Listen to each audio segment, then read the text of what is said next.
ที่สำคัญที่ทุกคนจะต้องใช้ถือเป็นสถานที่ปลดทุกข์ที่เถอะ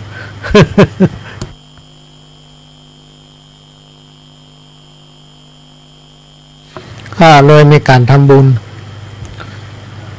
วันนี้ก็เมื่อคืนนี้ก็แน่นทนัดละผู้ก็ทำบุญตักบาตรไปจนถึงทำครึ่งวันอันนี้ก็เป็นกิจกรรมประจำปีของพี่น้องสถาบันหลวงอ้อที่ต้องทำและการในช่วงประมาณบ่ายก็ได้รับโทรศัพท์จากพ่อสิริพงษ์สังกำแปงถามเรื่องประกวดข้าวห้ามตามที่แผ่นสปอร์ตได้ออกไปพี่น้องท่านฟังในคณะที่คุณเกษตรเพชรสำลิดได้จัดรายการข่าววัดบ้านโรงเรียนก็มีสปอร์ตของวัดหลวงอ้อออกแล้วก็ช่วงรายการของพ่อหลวงก็เปิดอยู่ตลอดวันที่28มีนาคม2562มีอยู่2งานภาคเจ้าจะเป็นงานส่งน้ำพระธาตุสืบชะตาก็นิมนต์พระเถระครูบาอาจารย์จำนวน19รูปมาเป็นองค์โปรดเมตตาเจริญพระพุทธมนต์ก็มามาร่วมสืบชะตาด้วยกัน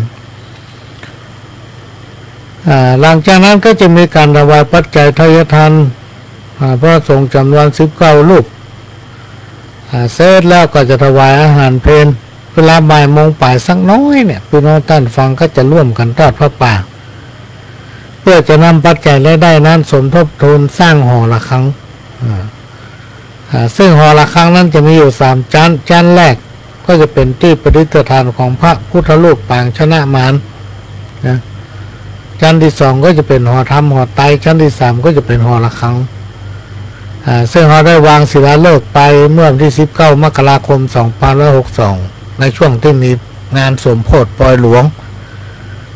หลังจากนั้นก็ยุติไว้แล้วก็มาลงแหกลงฐานเสาเมื่อ3วันที่ผ่านมานี้ตอนนี้ก็เริ่มลงฐานไปเรื่อยๆแต่ก็ยังขาดปัจจัยอยู่หลายแสนก็เลยจะมีทอดพระป่าในวันที่28นั้นเวลาบ่ายโมงตอนนี้พ่อหลวงพิมพ์ซองไว้500ที่วัด มีที่วัดหลวงอ้อ500ซองไปแปลงต้นว่าป่าแปลงยังก็ได้หมดก็เดือตังวัดจัดการเอาต้นขาเอาไม้เสียบเอาซองยอดมันได้จะได้กำเป็นยังได้นักได้น้อยครับบอกว่ากันการทำบุญแล้วก็ขออนุโมทนาบุญสำหรับท่านที่มาร่วมบริจาคปัจจัยสมทบในการสร้างหอระฆังหอธรรมที่ประดิษฐานองค์พระพุทธรูปปางชนะมารและรอยพระพุทธบาททำบุญเตื้อเดียวได้หลายอย่าง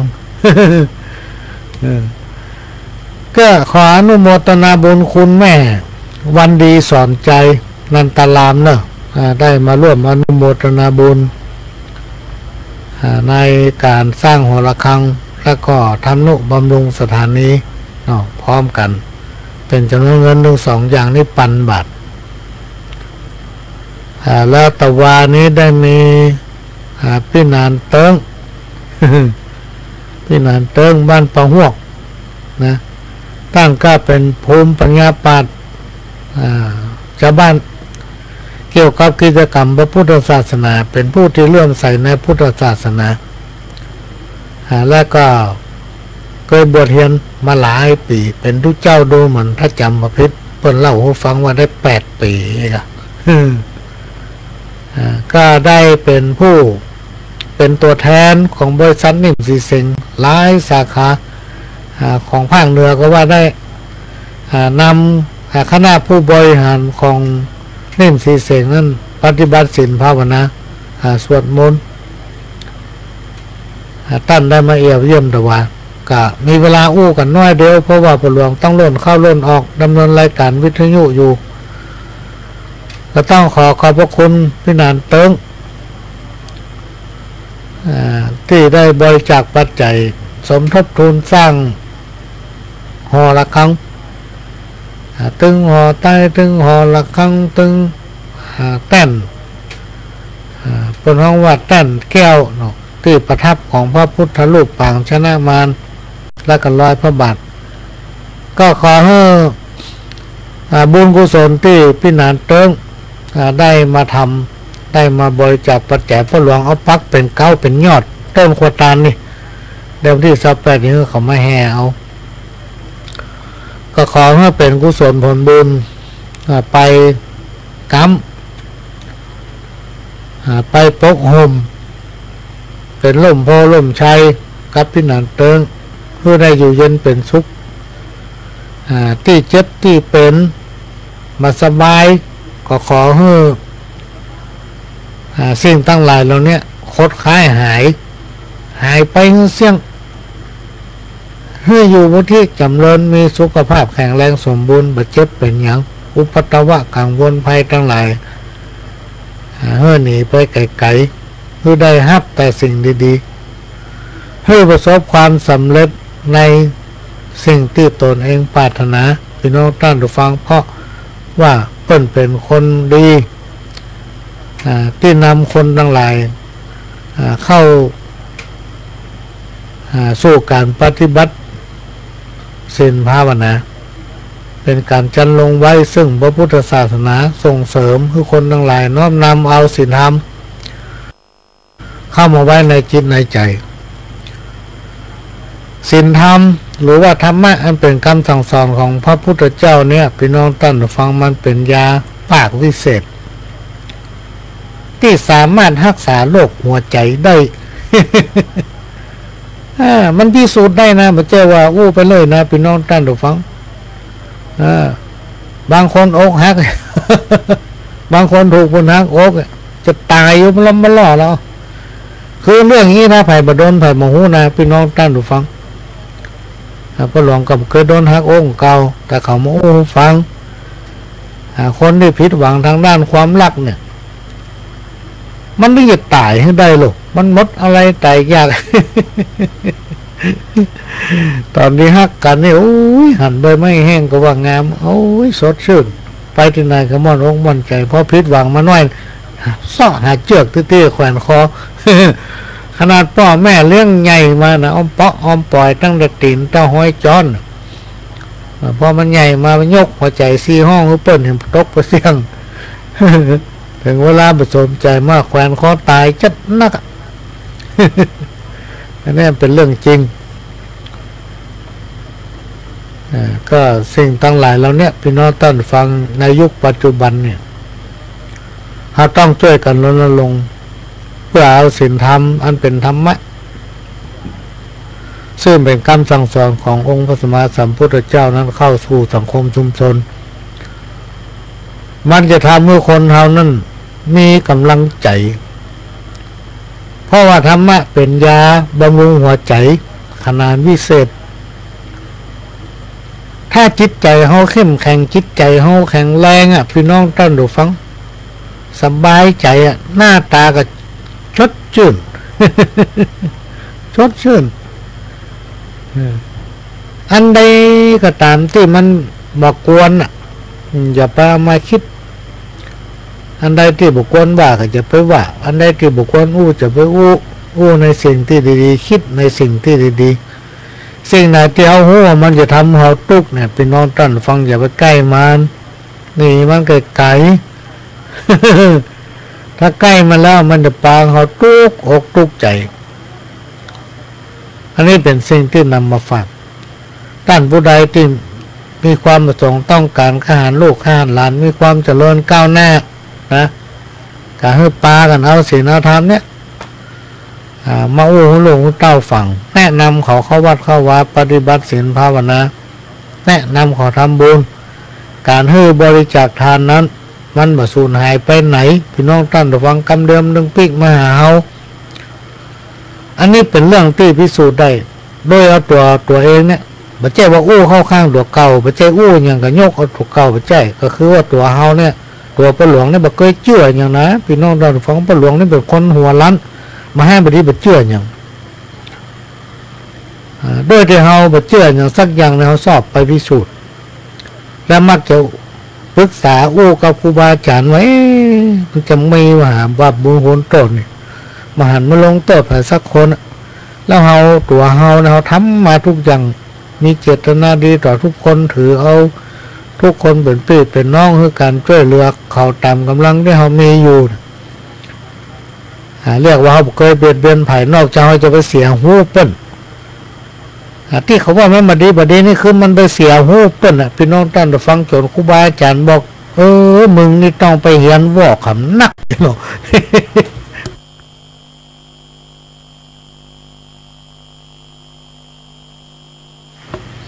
ครูบาอาจารย์ก็เลยบอกว่าทำไปเลยถ้าไอ้เฮ้ยบุญบารมีเนี่ยมันจะก่อยมีมาบุญกุศลทั้งหลายเนี่ยมันมาหายไปไหนสิ่งที่เราทำเนี่ยจะปิกมาหาเราเหมือนน้ำจืดสายเขาก็ทำไปพี่น้องท่านฟังบอกเคยคิดอย่างมาจนถึงปัจจุบันนี้จนหู้ว่าที่ครูบาอาจารย์เพิ่นบอกเพิ่นเพิ่นสั่งเพิ่นสอนมันมีแต่ทำเมื่อเอาบักกันไปอยากพี่น้องท่านฟัง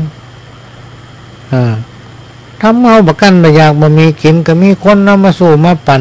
ไปหั่นไปนี่มีเงินมีทองไปที่ไหนเปิ้นถึงบอกบัลลังเกียรติห้องกินข้าวจนไปกินข้าวนอกจากเฮาบักกินนั่นน่ะ เหมือนกับสหาย2 คนไปค้าขายเที่ยวทำบ้านทำจ้องประตงเวลาเปิ้นกินข้าวไปซุปจะเปิ้นกินข้าวเปิ้นก็ห้องโดยมารยาทเนาะโอ้บ่เซียวมานี่ก็ดีละมันเดี๋ยวนี้ปะใส่ขันข้าวพอดีกว่าพี่น้องวันนี้แม่บ้านเฮายำจิ้นไก่พี่น้องเดี๋ยวบ่เซียวลูกทางไหนมาโอ้มากล้ามาขายขึ้นมาบนมากินข้าวด้วยกัน แต่คนที่เป็นหัวหน้าก็เป็นยังกล้ากินกันมานี่โอ้มากินสักคำ2 คำนะเป็นยังครับกล้ากินกันมานี่ มันนึกว่าเป็นห้องคำที่3ถ้ามันห้องครบ3 ครั้งแต่งเข้าโลกกินก็กินกันกินเอาใจเนาะเสียเป็นห้อง2 เตื้อ ห้องเตื้อแรกก็กล้ากินแล้วมานี่นะมาเลยมากินด้วยกันเนี่ยเป็นยังครับเรามันเลิกไปห้องเตื้อไอ้งอมก็ใส่เนาะเสียเป็นห้อง2 เตื้อเป็นห้อง เลยบ่กล้าเข้ากินเปื่อนมันโคตรเป็นดอกคิงนะหาอยากเข้าตาปนลายหาว่ากินมากล้ามาเนี่ยเป็นห้องคำเตื้อก็หาว่าเอาเลยหาอยากขันหน้าตะคิงหามาเงาเราพิษหัวกันเตียวตังปิก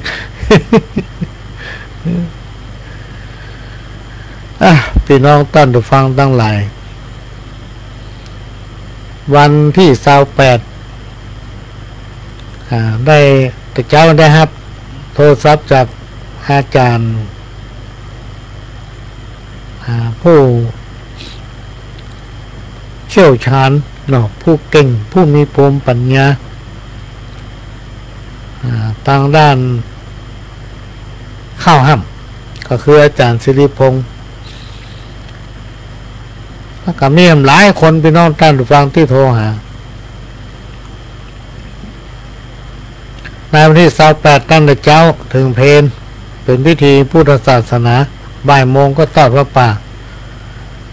ไปก็ได้ซองพระป่าบอกจะไปส่งคือพิมพ์500 ซองยังมี500เก่าทำบุญกันเตอะมันบอกสลายจังได้สบายในวันตั้งหน้าจังได้สบายในวันตั้งหน้าสลึงนึ่งมือสูญหายเนอะพี่น้องท่านทุกฟังเบอร์ขาดเรือก็จะสมทบทุนในการสร้างหอระฆังหลังจากนั้นเวลาบ่ายโมงครึ่งเขาจะได้ทำการเริ่มกิจกรรมประกวดข้าวห้ำนะประกวดข้าวห้ำโดยได้รับการอนุเคราะห์จากผู้อำนวยการสถานีหลวงพ่อพระครูสมุวิสุวัฒน์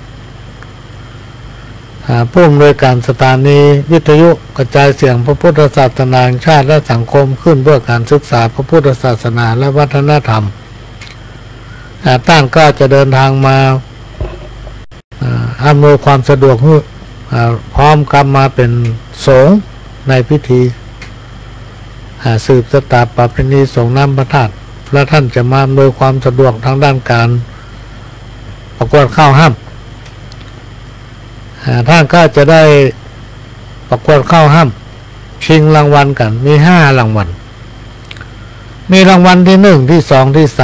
3และรางวัลชมเชย2 รางวัลก็จะมีการถ่ายทอดรายการตั้งแต่เช้าไปจนถึงค่ำก็ขอแจ้งให้พี่น้องท่านผู้ฟังที่มีความสนใจจะร่วมประกวดข้าวห้ามเพื่ออนุรักษ์ไว้ถึงลูกถึงหลานจนมาร่วมกันที่วัดหลวงอ้อมากินข้าวตอนด้วยกันเพื่อบัด5 ห่อเข้ามาเนอะ จะไปห่อมา มากินข้าวด้วยกันนี่ก็ขอแจ้งประชาสัมพันธ์ช่วยบอกต่อๆกันไปเพราะบางผู้บางท่านไม่ได้ฟังวิทยุเพิ่นไม่ได้ฟังวิทยุเหมือนพระหลวงนะถ้าออกรายการประกอบบางเตือนมีภารกิจก็ต้องไปต่อบล่ำได้ฟังเพราะมีการหลายหน้าก็เชิญชวนพี่น้องได้บอกต่อๆกันไปตัวภายจะตั้งต้นภายจะเอาซองมาป่าก็ติดต่อมาได้ที่ต่างวัดก็จัดหาไว้ให้อันนี้ก็ขอประชาสัมพันธ์ฝากก็จะนำเทปเก่าที่ไปอบรมที่กรุงเทพแต่ว่านี่เปิดไปกำละเปิดว่าโอ้มันมีสาระน่าฟังกันนะผู้หลวงขอเปิดเมื่อคืนกำละขอได้ฟังตัวบอก ก็ลองฟังก่อนสักแป๊บหนึ่งสลับกันไปเจิญครับสักคนตีก็จะไปเพิ่มเอาต้องเว้นส่วนห้องว่าต้องไปละเมิดสิทธิ์ไปเว้นจากอาทินนาทานเว้นจากการประพฤติผิดทางการทางเพศเว้นจากกาเมตุมิสาจารบ่หล่อลวงไผต่อไปละเมิดไผที่เปิ้นมีของห่วงแหนมีเจ้าของแต่ละเมิดของเปิ้นมันมีอยู่รายหนึ่งมาที่บ้านพ่อหลวงมาถึงกู้ เมียมันให้มันตึงบดีแตะบดีว่าหรอกไอ้ที่ไหนเปิดกันเดียวผัวเปิ้นอัน มาด่าเจ้าละเนาะมันเป็นล่วงละเมิด ไปหลอกลวงเมียเปิ้น วันนี้เจ้าของออกเลยว่าโอ้อาฝ่ายทั้งนี้ก็เอาป้องก็ชอบไปห้าฝ่ายก็ไปกันเนาะก็ได้เนาะเดือดร้อน อันนี้คือเว้นของที่เพื่อนห่วงแหนบอกว่าจะเป็นเจ้าแหวนเอิ้งคำบอกว่าอย่างทุกอย่างรวมหมดพี่น้องท่านทุกคนข้อ 1หลอกลวงจะไปหลอกลวงไผสิ่งที่บ่มีจะไปเอามาอู้คนเอาเนี่ยพี่น้องท่านทุกคนที่มันอู้ได้เพราะมันยากหรอกบางคนก็ว่าโอ้บาทตัวนี้มันอย่างมาอู้ได้อู้ดีแต่มันก็อู้ได้กับมันเนี่ยถ้ามันแบบนี้มันต้องอู้จ้างจะได้พี่น้องท่านผู้ฟังพ่อเนี่ยเป็นเว้นจากมุสาวาทนะทำข้อ 1คือเว้นจากอาคติ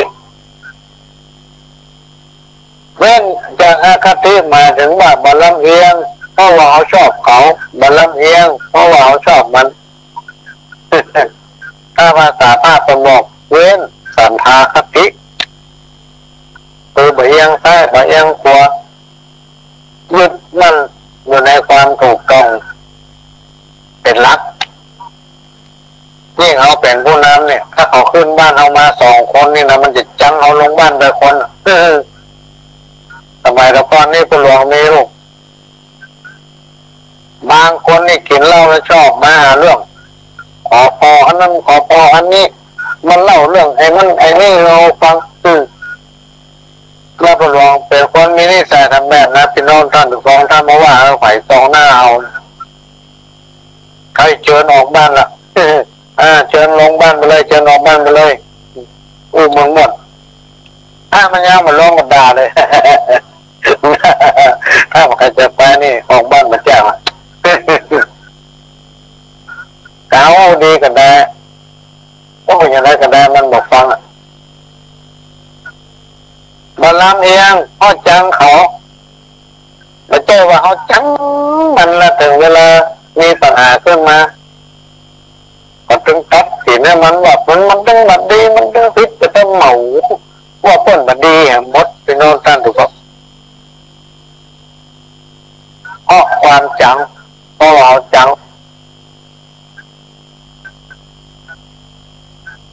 อันนี้ที่คนจังว่าในปหลวงอู้บ่อยๆเลยว่าปหลวงนี่มันอย่างว่าอู้เข้าตัวเรื่องของมันที่ต้องเป็นรายการเนาะต้องเรื่องของเขาเนี่ยที่ประสบมาด้วยชีวิตของตัวเก่าเนี่ยพี่น้องท่านหลายฟังว่ามีคนคนหนึ่งเคยไปได้รับความชอบธรรมมาแล้วก็คือปหลวงเนี่ยเขาบอกเรื่องคนอื่นมาหากไปละเมิดสิทธิ์แต่เรื่องของปหลวงเนี่ยต้องมาฟังว่าการทำอย่างไรจ้างที่มันเกิดขึ้นกับตัวเขาเจอว่าคนห้างเอาคนจ้างเขาก็มีตลกลองเข้าบ้านปหลวงไปลองไปถามตักคนที่มันจ้างปหลวงมันที่ว่าบอกเป็นล้านจึงแบบได้เรื่องนั้นเราต้องอย่าถึงว่าเขาพอดีมันต้องเปอร์เซ็นต์แม่นแต่ว่าเขาจะไปขอขยายโอกาสตนเองเลยก็ขอกู้นี่ยืมสินไปนี่เป็นเรื่องเพื่อเพราะคนจะมาสอบคนโลกมาถามความข้างเคียงมันเป็นเรื่องยังไงไม่ได้เพราะนั้นเอาก็เลยมีดวงคติ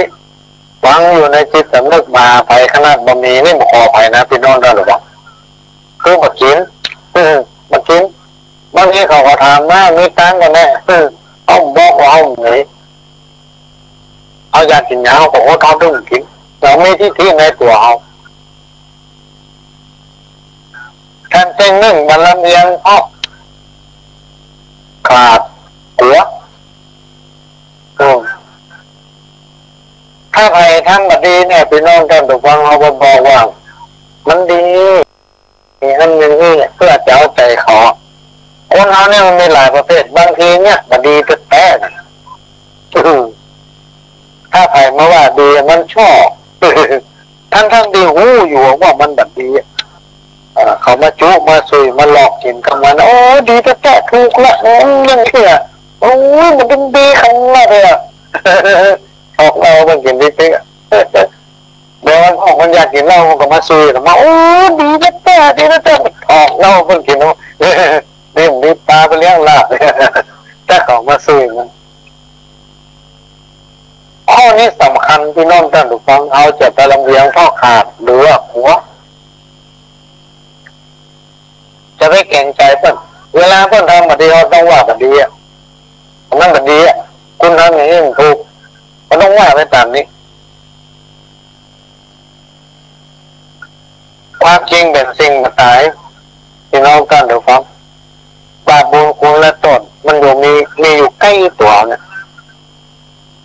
ข้อนี้กับมันการบุญหลวงก็ไปพบมาแล้วเพราะว่าคุณทำมาถูกทำผิดกฎหมายทำผิดระเบียบของบ้านของเมืองตามใจตัวเองมาเก่งใจคนอื่นมีความรู้แล้วก็แง่มความรู้ตัวเก่ามันโหดโอ้โหดไปที่ไหนก็ว่าคนมาดีว่าเขาเป็นคนมาดีกันนะเพราะอย่างว่าเขาแจ้คนออกมามั่วมันเป็นคนมาดีไปพระผู้รับผู้ใหญ่ก็เกิดเชื่อถือมันเป็นคนไม่น่ามีตาแต่เป็นหลวงนี่มันดีโลอย่าอันนี้ก็เป็นสิ่งที่อันนั้นมาประสบการณ์ของที่ได้ประสบเนี่ยมาฟังพ่อโดนมาแล้วคนเรียกว่าเว้นปัญญาคติ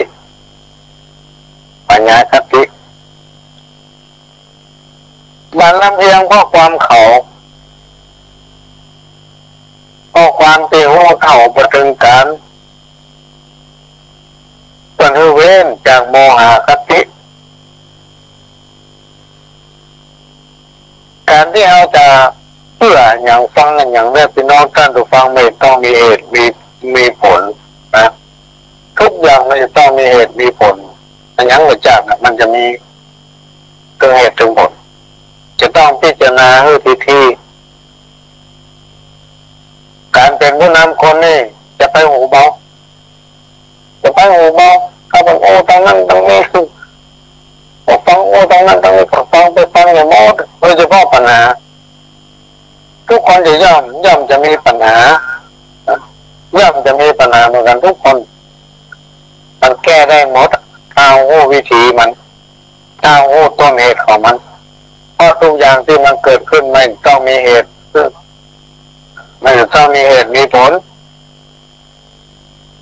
การเป็นผู้นำคนนี่ถ้าไปฟังอย่าไปตกไปเสี่ยงเนี่ยเจ็บเอามาใส่สมองตัวเก่ากันเดินระเบิดตุ้ม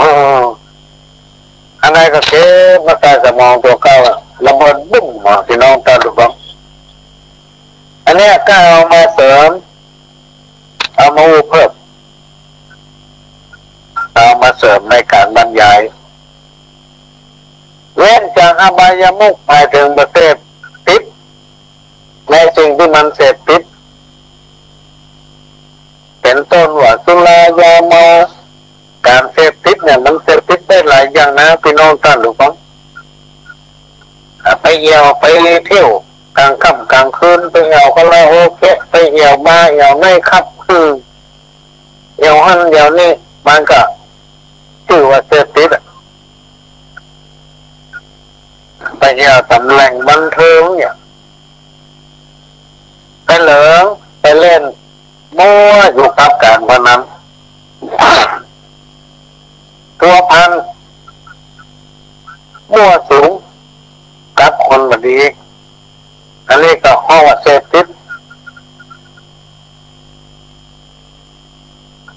มัวจมอยู่กับความเกลียดข้านอันนั้นก็คือเสพความเกลียดความข้าน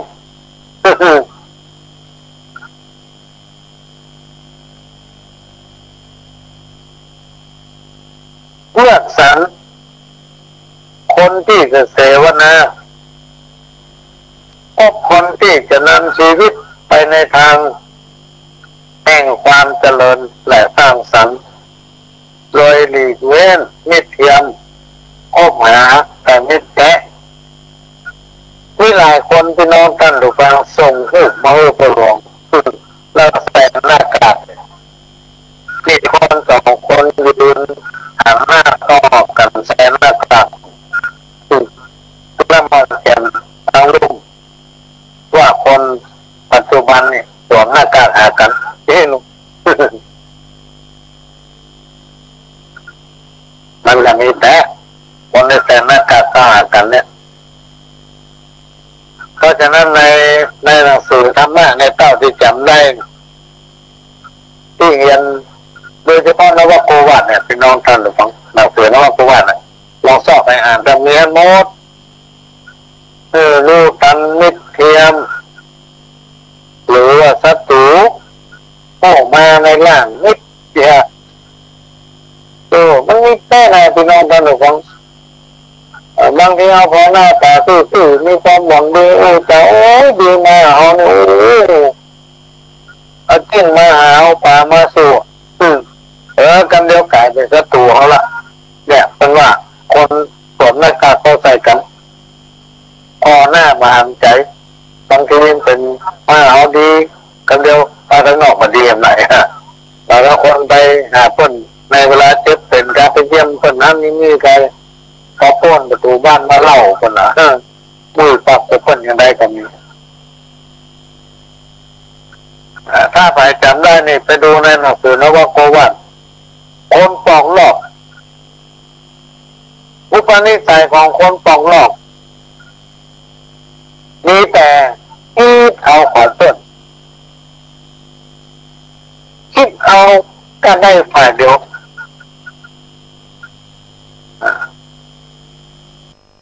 ถ้าเวลาจะเสียนี่ยอมเสียน้อยเสียน้อยกว่าต้นถ้าเวลาจะเอายาวนักกว่าคนอื่น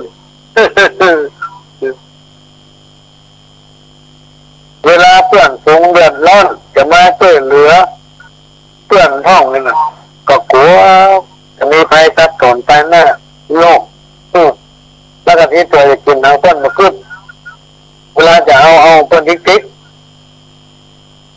บางรายก็คบเพื่อนก็เห็นแก่ประโยชน์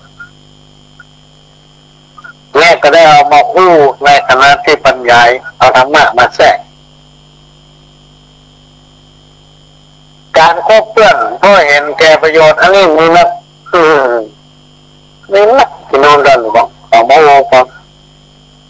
จากการที่ตัวเองประสบก็มีหลายนักหนาตาบ้างคนดีแต่ดีแต่จะยกย่องตัวเก่ายกตัวเองมาปาใสนี่หรอเปิ่นฟังว่าโอ้ตัวข้าเนี่ยอย่างอันดีอย่างที่อันนั้นข้าก็ทำมานี่ข้าก็เนี้ยมันมีไผ่เต้าทำนี่ไผ่เต้าข้าพ่อเนี่ยนี่คือคนดีแต่คนเราเนี่ยพี่น้องท่านหรือฟังครูบาอาจารย์เพิ่นบอกทำดีแล้วมันต้องมาหวนหรือไผ่ถ้าได้ช่วยเหลือไผ่กำต้องเพิ่นไปเล่าบางคน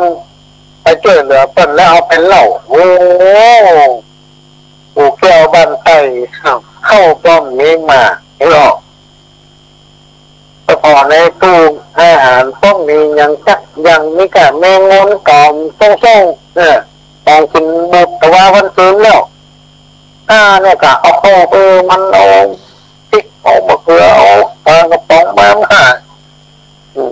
เอาตังค์200เนี่ยไปไหนก็มันลบนะพี่น้องกันหรือเปล่าเพิ่นบอกว่าเวลาเอาไปช่วยเหลือภายเนี่ยบางทีเอาไปมันหักล้างกัน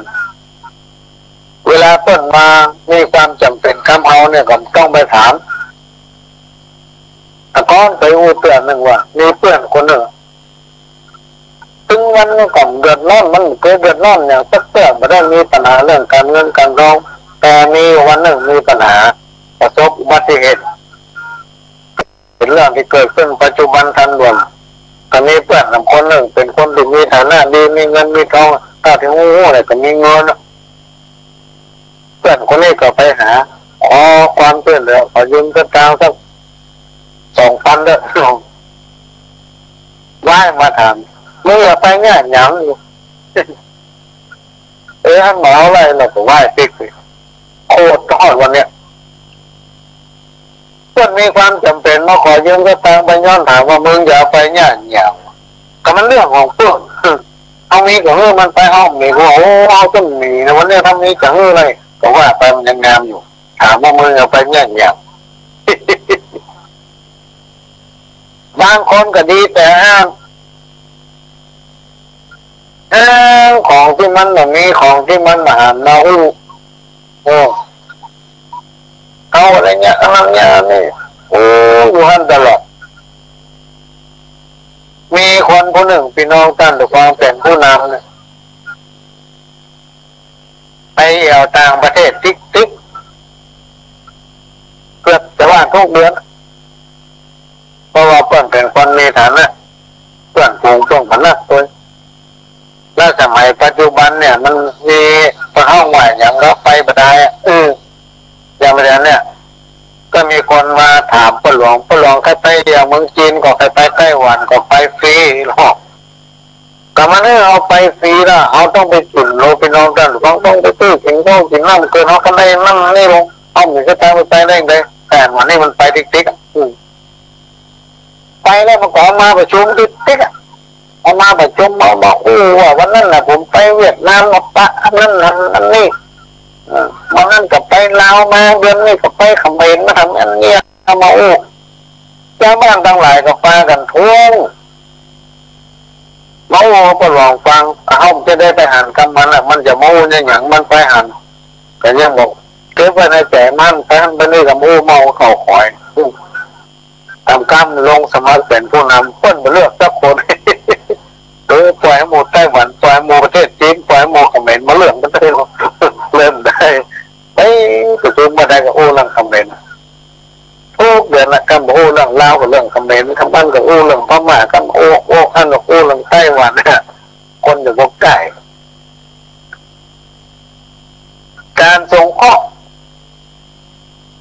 จะส่งข้อการช่วยเหลือไปก็แล้วแต่พี่น้องท่านผู้ฟังช่วยเหลือในสิ่งที่มันมีประโยชน์อันไหนที่มันแบบมีประโยชน์จะไปช่วยจะไปเลือกพอเวลาเพิ่นหักไปแล้วเพิ่นเอาไปใช้ประโยชน์มาได้ถ้าทางการส่งข้อเมื่อวันที่13ในคณะที่นั่งอยู่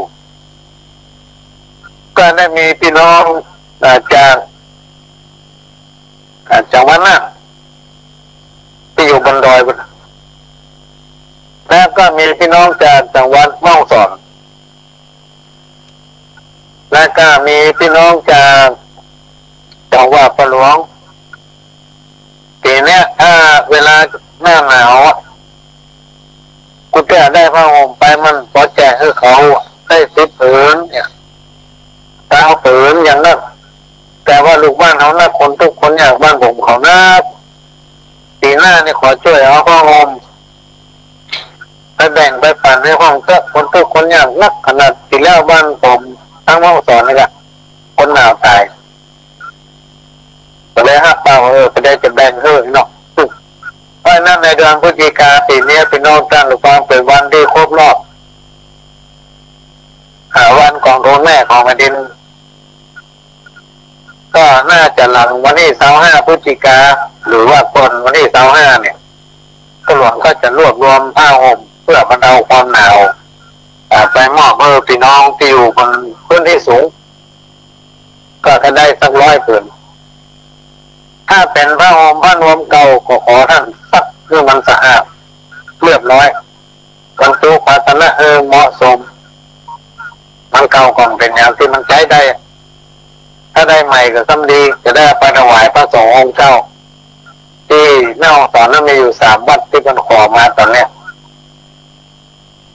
มันไก่อยู่ห่างไก่คนไปถึงไปตามก็แค่นี้นี่ก็แจ้งไว้ล่วงหน้าถ้าได้ผ้าห่มอันอื่นก็เบาก็จะได้ส่งข้อด้วยสิ่งที่มีประโยชน์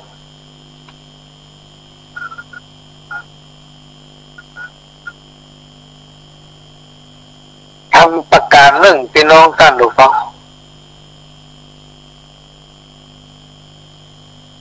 บางคนนี่คบหากันมาเมินแต่ว่า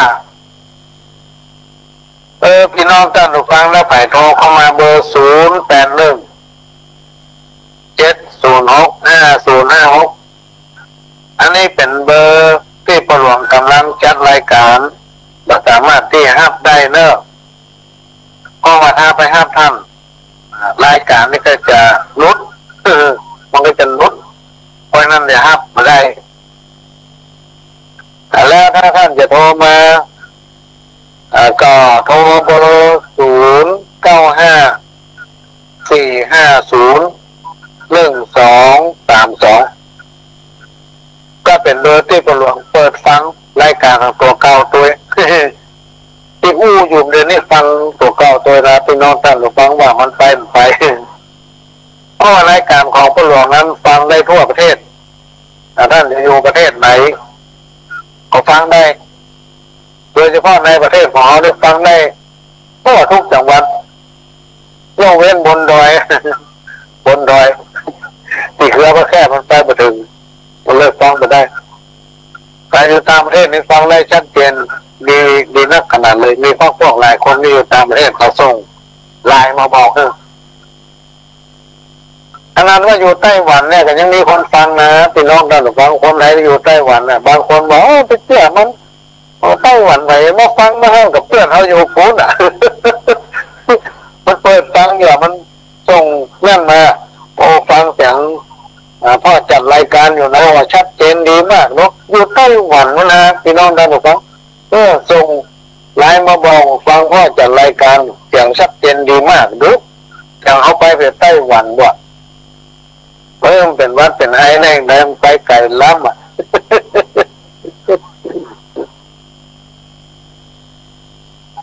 คนหัวประจบ คนหัวประจบนี่นะพี่น้องท่านหรือเปล่าจะทำมันดีมันก็เพิ่นจะทำดีมันก็ตาหน้าสรรเสริญรับหลังนินทาอันนี้อย่างที่อู้ไปตะเกียเพิ่นประชุมกันบนห้องนั่นนี่มาอยู่ทางลูกแล้วก็มาตั้งกลุ่มเล่าวิจารณ์ทางลูกมันต้องอย่างนั้นมันต้องอย่างนี้ฮะโอ้ถ้าเมาละอ่อนอยู่กับบ้านเขาในจ่อเมาถึงจับหัวมันแต่ตัวนี้ความคิดดีๆยังอยู่ในห้องประชุมเสนอเข้าไปพูดกันไปอะไรจะมันถูกเตอร์เทียงกันไปตามเนี่ยพวกไหนก็เอามาตีว่าเอาคนสั่งไงว่าพระเจ้าหันเจาะอันนี้ไปตั้งกลุ่มอยู่ลูกเหมือนตั้งงั้นตั้งนี่คนอย่างเงี้ยเป็นห้องว่ารับหลังนินทานะเป็นคนที่หัวประจบคนที่หัวหมอเอาไปเป็นประโยชน์แต่นะยังไม่ได้ซักอย่างคนประเภทนี้คนจวนสิบหายมีลักษณะ อย่างนี้จะชวนเราเพื่อนไปกินเหล้าคนที่ชวนเพื่อนที่หมายนะชวนกันไปกินเหล้าชวนกันไปเอวนึงชวนกันไปเอวเขาเล่าแกชวนกันไปเอวนี่ยามรับยามนอนบ่นอนชวนกันเอวกลางคืนชวนกันเล่นชวนกันไปเล่นกันมันนะแจ้งจุงกันไม่ต่างบดีอันนี้คือคนชวนต้นไปสิบหายชวนกันในทางบดีทิกอันใดติดไปเนี้ยบดีมาเอามาชอบมาสู้เอามาอวดเอามาอื้อแต่คือเป็นเรื่องสนุกสนานคนแบบนี้ไปนอนกันหรือฟังฟ้าที่ไหนเว้นมาพอสองเว้นที่บอกพอมาเว้นคนปลาไก่แสนยอด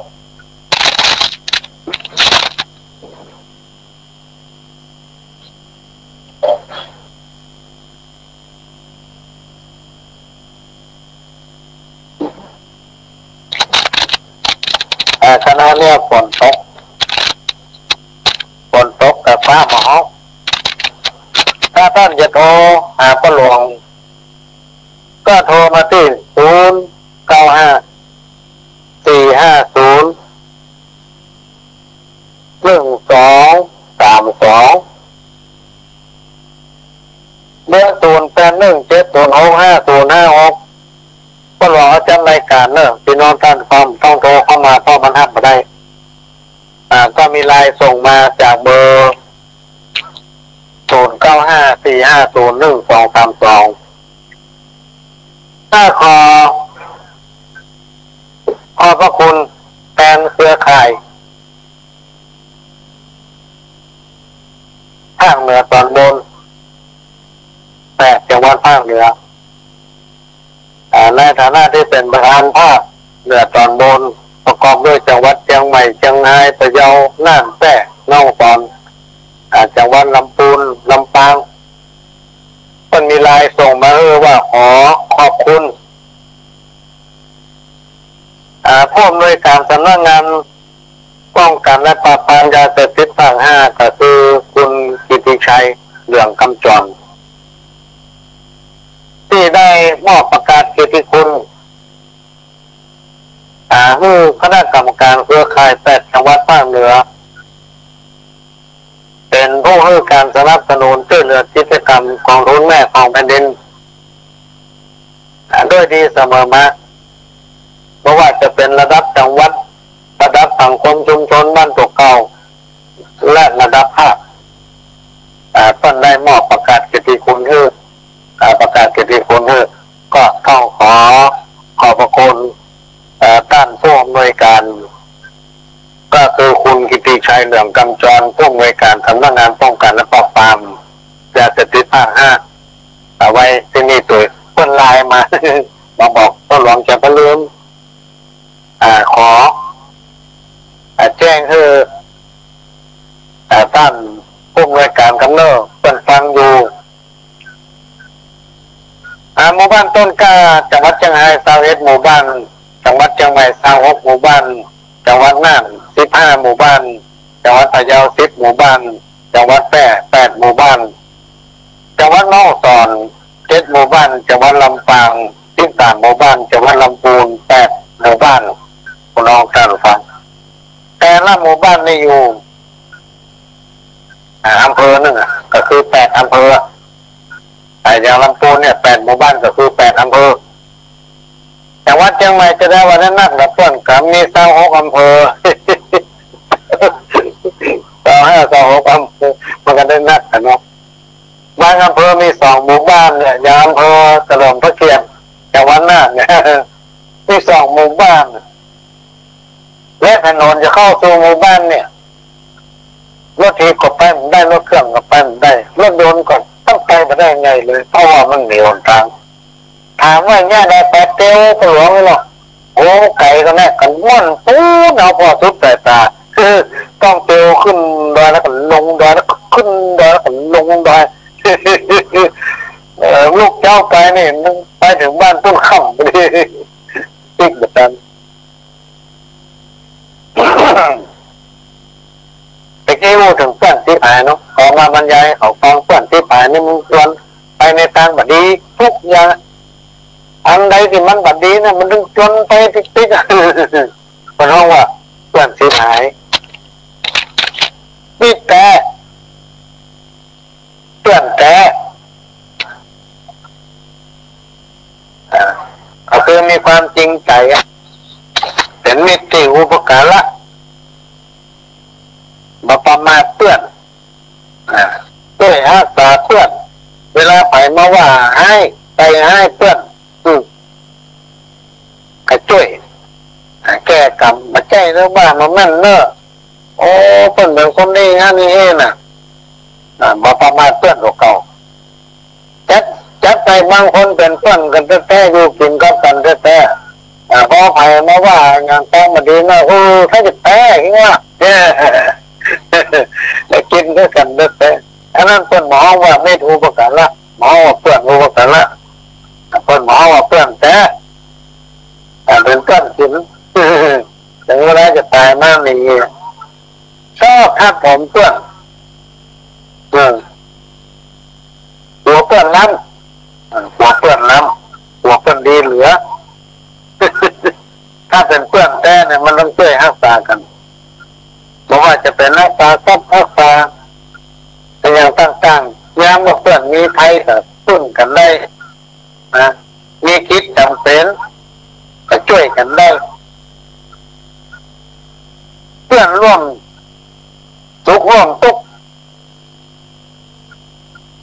ก็มีอย่างที่มันบดีก็ค่อยตักเตือนเพื่อนบอกเพื่อนบอกว่าประเด็นนี้เป็นอย่างนั้นเลยนี่นี่คือได้ยินเขาว่ามากับมาตัวฟังมาได้ค่าฟังมาได้ถ้ามันมีก็แก้ไขงั้นอย่างนี้หรือให้ช่วยอย่างตัวได้ว่าไปทักษะความรักของเพื่อนไปกินด้วยกันแท้ๆติดมาโอ้สูงหลายก็อย่างนี้อยู่รายหนึ่งก็เป็นเพื่อนกันแท้ๆในไปกินด้วยกันถึงวันอาทิตย์แรกเราต้องล่องหลังไปบอกเขาเมียเพื่อนวันนี้สูบหมูย่างผัวตัวนะไปนั่งแล้วเราตองถึงวันนะไอ้เรามีตั้งแต่จกเพื่อคนหมดล่าสันล่าเล่าตองเนี่ยเอากระตางเพื่อคนถึง100เนาะโอ้มันจะว่านักมันเริ่มเลยแต่มันได้ต๊อกก๊อกมันเตะโลกไอ้เราโอ้มันเป็นอย่างนี้โลนี่เอาเพื่อนไปขายให้เมียเสียทองเจ้าหัวมันย้อมเสียผัวเข้าไปกับตัวด้วยพกดูแลห้องว่าพกแต่หมอนี่หมูเพื่อนเอาไปขายเอาลูกไปอย่างเก่าซื้อเหล้า200พอพี่น้องคนอยู่คาราโอเกะเพื่อนลิ้นเหล้าใส่ทองเพิ่มใส่นะอันอย่างมันนะที่พอใส่เหล้าพอเขาตองส่วนเรามันก็อุ้มมือเป็นตัวเอาตาได้ไว้ไป ช้าวันค่ำกับพี่น้องท่านผู้ฟังเล่าพักเดียวกับสตางค์น้อยมันเอาก็ขายก๊อกก็ได้7,000 บาทหรือว่า10 บาทนั่นนึงแล้วมันให้100นี่มันยุ่งเมื่อยน้อยเมียมันไปพกคอสะพานใต้ตั้งโดดข้ามหัวมวยวายโอ้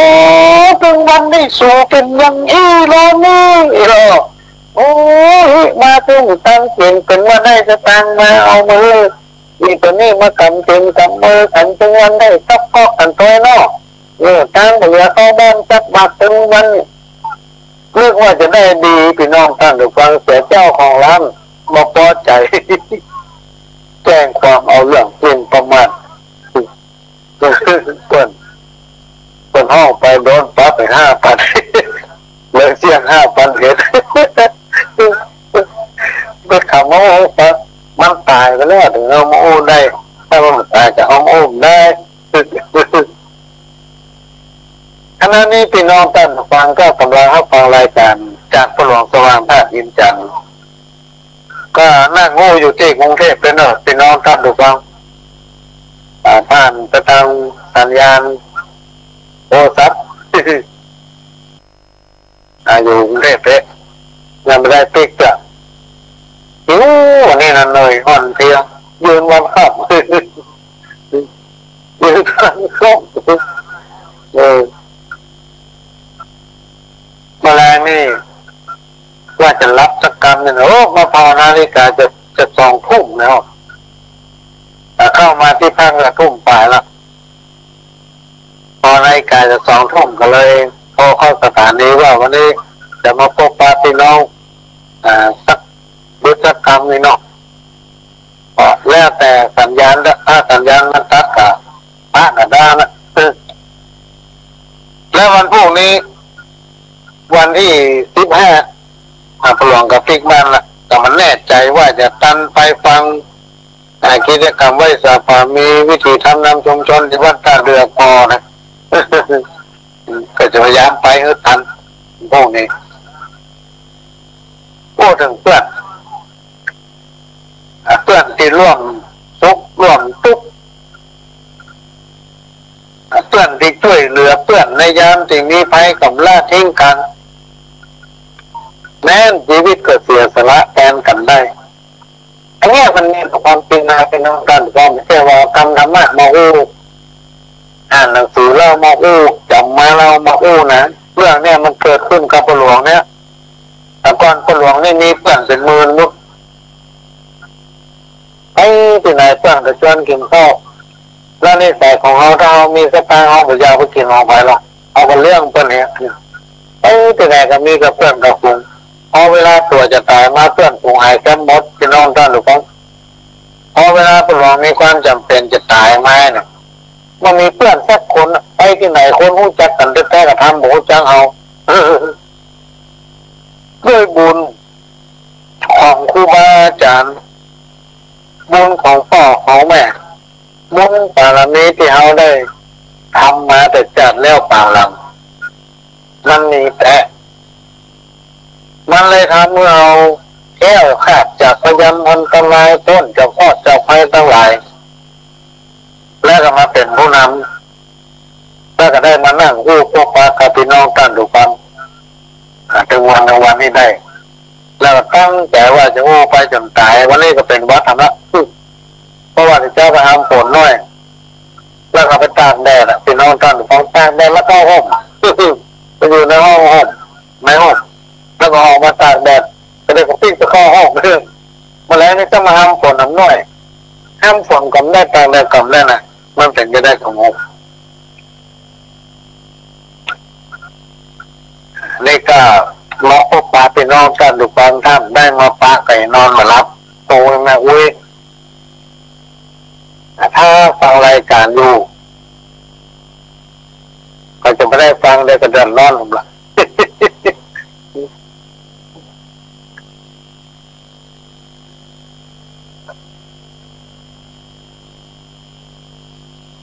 ก็ฟังกันไปพี่น้องกันฟังไปก็รับก็รับทางเชียงใหม่อากาศเป็นจะได้ห้องหมูตอนนี้กำได้โทรไปสักคนตั้งแต่มาเนี่ย ทรศัพท์ก็วันนี้เปิดมือเปิดวันนี้เปิดมือเปิดโทรศัพท์วันค่ำเนอะพี่น้องท่านดูก่อนก็เลยได้เปิดท่าไปโทรโอ้มันติดโทรศัพท์เปิดมือเปิดเลยเข้าไปมันก็ตรวจเนาะใจเครื่องมาตรวจหาอาวุธ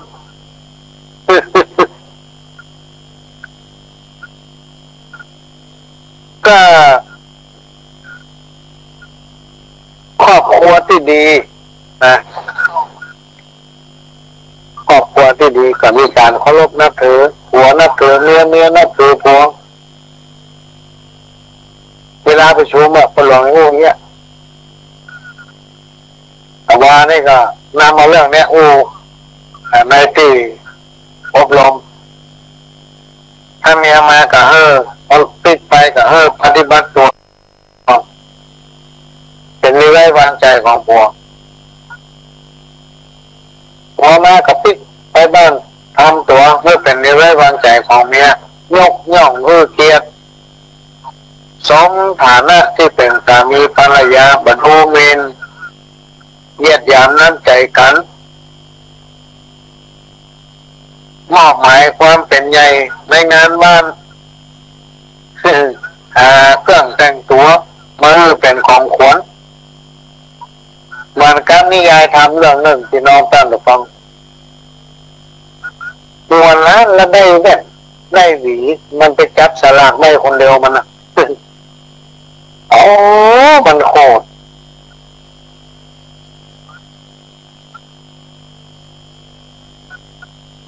หัวล้านได้แว่นได้หวีตาบอดได้แว่นป้ากันโคตรโอ้ยมันก็ลองทำแน่มาแต่เป็นว่ามามาต่อตาบอดได้แว่นก็โคตรหัวล้านได้หวีก็โคตรขนาดนั้นติ๊กไปถึงบ้านถึงหลายโคตรหน้าไก่หน้าดูน่ะปลายหัวล้านพอไปถึงบ้านกันยืนบีลูกเนี้ยหูไปจับสักยังเนี่ยกับดาเข้าดาหน้ามือห้องบอกให้ผัวกินข้าวก่อนให้มันใจดีใจเย็นว่ะหัวได้แต่หูเข้าแค่นั้นปลายผู้เป็นเมียน่ะพี่น้องท่านก็รักดีอกดีใจว่าตั้งแต่อยู่ด้วยกันมาเนี่ยวันเนี้ยมันเป็นวันอย่างผัวซื้อหวีมาให้เราเนี่ยไปจับหัวล้านอ่ะไปจับเบอร์ได้หวีมันโคตรติดในบ้านเนี่ยท่านดีใจว่าผัวไปตึกใจแม่มาซื้อหวีมาให้เมียท่านชอบแต่ของใจแล้วหวีนั่นของงามไปคนตาบอดได้อย่างเดียวกันได้แว่นติดไปถึงบ้านเมียมันก็ชอบวันนี้พ่อมันเป็นอะไรเนาะแหวนตาบอดไปจะซื้อมันซื้อมือแต่ว่าของฟังในฐานะที่เป็นมิตรสหายเพื่อนฝูงเทียบเสมือน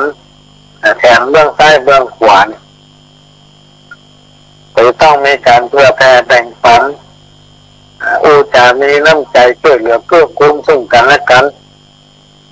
เสมอต้นเสมอปลายมีความซื่อสัตย์ต่อเพื่อนและก็จริงใจเมื่อเพื่อนประมาทด้วยรักษาป้องกันเมื่อเพื่อนประมาทด้วยรักษาทรัพย์สมบัติของเพื่อนในคราวมีภัยเป็นที่พึ่งพักอาศัยได้อันนี้เป็นห้องว่าเพื่อนตายแต่ถ้าเป็นเพื่อนกินนี่มาหายซะปะถ้าเรามีการมีงานเรามีความจำเป็นต้องใกล้ละจุนปากแต่เอาไปใกล้มันเลยจับจำเสื้อเขาต้องพอหน้ากันซ้ำหัวยืนตามเนี่ยเอาหูแนวยาวตึงไปบอกไปจะเอาหมีสตาร์เจ้าบ้านเอาตึงบอกโอ๊ตหรือบอกไปดัดความอยากและความไม่อยากบางท่านเข้าใจผิดคิดว่าความอยากและความไม่อยาก เป็นเรื่องน้อยแท้จริงแล้วพี่น้องกันหรือความอยากและความไม่อยากนั้นมันเป็นเรื่องปกติของคนเราทุกคนจะต้องมีความอยากและก็ไม่อยากอยู่ในตัวการคิดช่วยให้คนพ้นทุกข์และการไม่อยากคิดช่วยนั้นเป็นเรื่องปกติเพราะความอยากและไม่อยากดังกล่าวก็เกิดการเบียดเบียนตนเองและคนอื่นความหมายมีอยู่3แบบ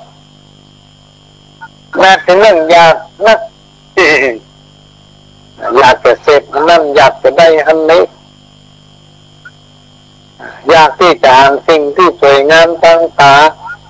อยากฟังเสียงที่ไพเราะทางหูอยากดมกลิ่นที่หอมทางจมูกลิ้มรสที่อร่อยทางลิ้นสัมผัสท้องที่นุ่มนวลทางกายเป็นต้นแต่ว่าเนี่ยได้ว่าคณะที่เดินเรียบหน้าที่พักเนี่ยเขาก็หันป้ายเป็นเขียนตัวไปเล่นหน้าที่พักสถานที่อย่างนั้นไม่ต้องมีเนาะนวดจับเส้น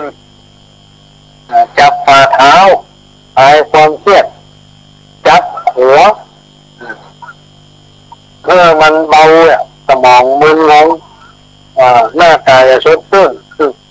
ก็เขียนป้ายติดเป็นแถว2 ชั่วโมง300 บาท2 ชั่วโมง350 บาทเนาะเอาของมันนึกใจอันนั้น350อันนั้น300โอ้มันได้เข้าหลายลิตรนะที่กินได้ไป3 วันเนาะถ้าเอาอยู่บ้านเลยก็เป็นรายได้เนาะถ้าคิดอย่างเอาจำมีรายได้ละต้องทำวันมี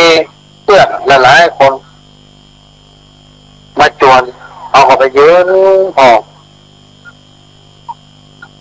คือว่ายืนพอรถไปยืนพอบริเวณอาณาเขตสถานที่พอบ้านเพื่อนบางเพื่อนพี่น้องท่านดูฟังแต่เพราะว่าร้านโมบายคือร้านขายโทรศัพท์นี่นะก็หลวงไปขอเสียงเตียงมาไปเดียวเนี้ยไปขอซื้อที่ฮั่นจะไปซื้อที่หัวคนจู้หัวพอดีคือป้าที่ให้คนนั้นเป็นมีน้ำใจเป็นหมอเปลี่ยนลูกค้าอธิบายเป็นอย่างก็ขายอันเนี้ยเป็นห้องเนี่ยผู้หลวงก็ประทานสมัยเสียงฟังชัดประชัดนี้ผมก็ตรวจที่วูเนี่ยไปเยอะอยู่ตรงหน้าเพื่อนกับป้ากันมาเพื่อนจังหวัดต่างๆเอาไปนี่ได้กันนี้แล้วป้ากันเลี้ยงแถวเข้าไปบริจาคเงินคน350มีคน300มีอันเนี้ยความอยากของคนเรานี่มันแค่มีเหมือนกันหมดนะพี่น้องท่านหรือฟังแต่ว่ามันกับเหมือนกันทุกคนนะรองเป็นผู้ใหญ่บ้านใหม่ๆเมื่อปี2537ไปหน้าฟังนะประเด็นเนี้ยเขาเลือกเอาเป็นผู้หลวงนะก็เรียกว่านะเขาจะดีใจธรรมดาเอาเป็นผู้หลวงไปแล้วก็กินเหล้ากินยาครบกันนี่แล้วมาลูกเขา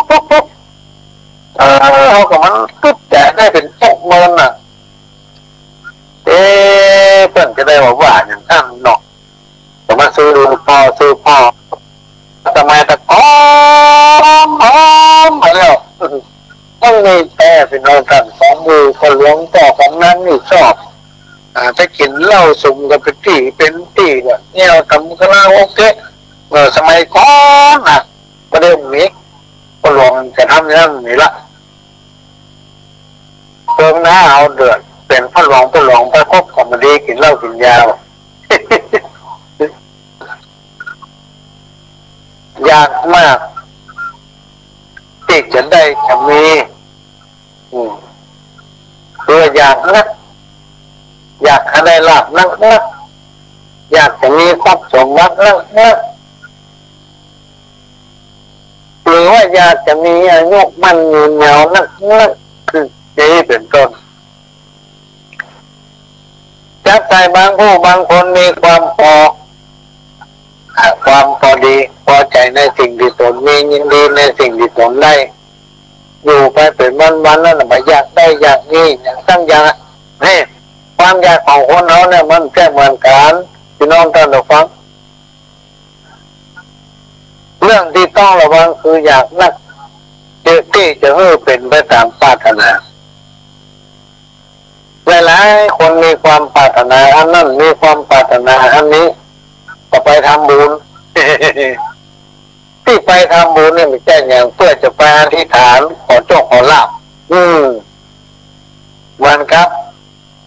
มีกู้เนี่ยต่อสามีภรรยาใกล้วันหวยจะออกไปทำบุญเมื่อเช้าวันหวยจะออกพอดีก็หาไปทำบุญพอดีหลวงพ่อก็นั่งอยู่ในกุฏิมีสองผัวเมียบอกเคยมาวัดสักเตือพบวันนั้นหอบของมาแต่มรุ่นประจุน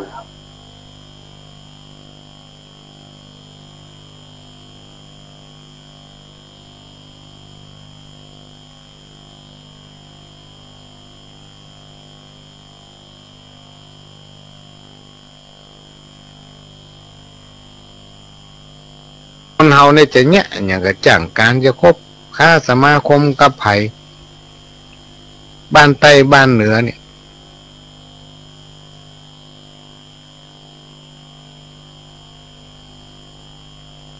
มันจะอยู่ที่ใจหมดพี่น้องตาดูกันเขาอยู่กับไผ่เขาจะหู้จักคนนั้นว่าจิตใจของเขาเป็นยังไงจะไปพอคนกับเปลือกนอกจะไปพอคนกับตังนอกจะไปพอการหน้ากาตาจะไปพอกับการแต่งตัวเขาต้องมองลึกถึงกิริยาท่าทางอุปนิสัยใจคอของคนคนนั้นว่าเขามีอุปนิสัยนิสัยใจคอเป็นอย่างไรการมองคนแต่เปลือกนอกเนี่ยมันบดีเพิ่นนึกว่าอย่าไว้ใจทางอย่าวางใจใครอ่ะ ที่จริงอย่าวางใจคนจะจนใจรู้เก่าการทำบุญเมื่อได้บุญที่มีบาปเจือปนก็คือเอา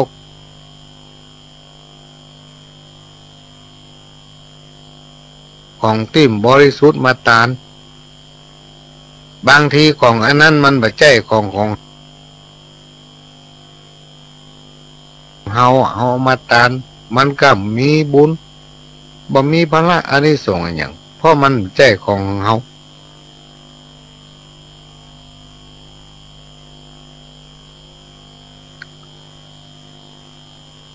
มีเรื่องเล่าคนตะกอนเปิ้นเล่าสืบตามกันมาสมัยเมื่อมาแล้วสมัยเมื่อครูบาเจ้าเปิ้นยังมีชีวิตอยู่ได้มีแม่หญิงคนหนึ่งชื่อว่ายายฟองมีบ้านอยู่ติดกับบ้านของยายมาบ้านจองสมัยก่อนนี่เปิ้นบ่ใช่มีหัวพี่น้องท่านผู้ฟังเตียวหัวบ้านพดหางบ้านมุ่นเปิ้นใจมีหัวหรอกเตียวหากันไปมามีพักไม้ไส้เครืออย่างก็ปลูกเก็บกินกันไป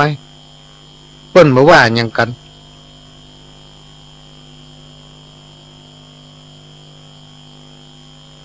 ยายฟองกับยายมาเนี่ยมีบ้านอยู่ติดกัน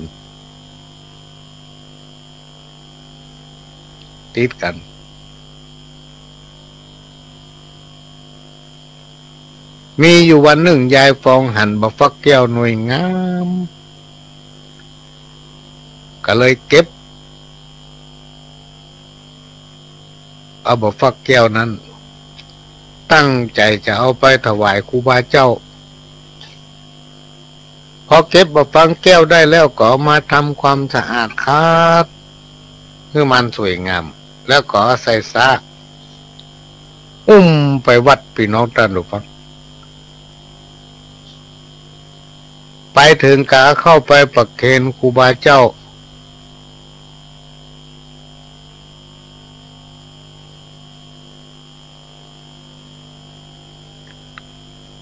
ครูบาเจ้าเปิ้นก็บอกว่าอย่างใดเปิ้นบอกว่าโอ้เฮาฮับบ่ได้บ่ฟักแก้วหน่วยนี้เฮาฮับบ่ได้เพราะมันบ่ใจของโยมเนาะ ยายฟองก็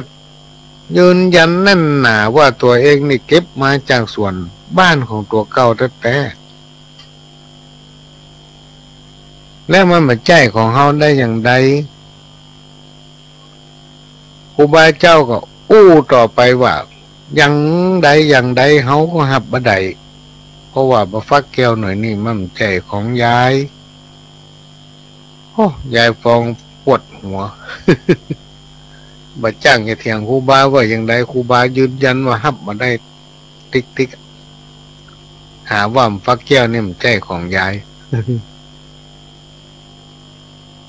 ก็เฮาเก็บมาจากบ้านของตัวเองแต่เอามาตานว่าไปแจ้งเฮายายฟังก็อุ้มบ่ฟักแก้วนะปิกบ้านพี่น้องท่านผู้ฟังด้วยความบ่ม่วนอกบ่ม่วนใจขำอยู่ในใจครูบาว่าเฮาหับบ่ได้เฮาหับบ่ได้ก็เก็บมาจากในบ้านของตัวเก่าแต่ครูบาว่าไปแจ้งของเฮาบัดแล้วใจปิกไปบ้านเตียวไปพอบ่ฟักแก้วไปพอเครือมันก็ตุ้ยพอเครือมันก็เลยไปจนถึงบางอ้อพี่น้องท่านผู้ฟังเปิงครูบาว่าแต่เครือบอกฟักแก้วเครือเนี่ยมันไปอยู่ลายบ้านของ ไปอยู่ลายหัวพุ่นเพิ่งครูบาว่ามันแก่งเฮาแต่รู้นี่เป็นว่าบ่ฟักแก้วหน่อยนี่เป็นของยายมาโลนี่เนาะเพราะว่าต้นเก้ามันไปอยู่ลายหัวพุ่นหิมบ้านยายมาพุ่น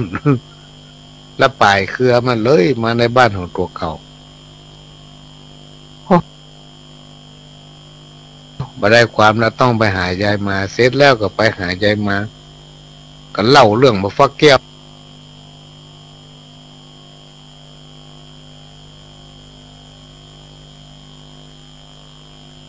เอาในหูฟังยายมาก็บอกว่าโอ้มันอยู่บ้านสูก็เอาเถอะยายฟ้องก็มาตกลงถ้าสูจะยกมาฟังแก้วหน่วยนี้คือค่าแต่เอาอย่างอี้ก็แล้วกันเนาะเอามาพามาฟักแก้วหน่วยเนี่ยแบ่งกันคนละกึ่ง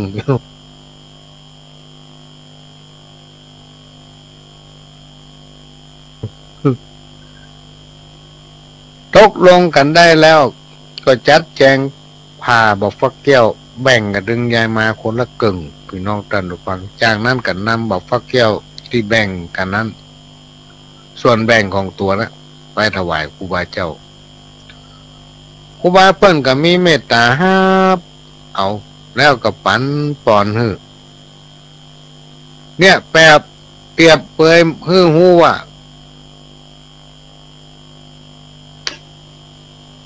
เป็นบุญที่มีบาปเจือปนบุญจะสำเร็จได้ด้วยการบริจาคทานหรือการเสียสละ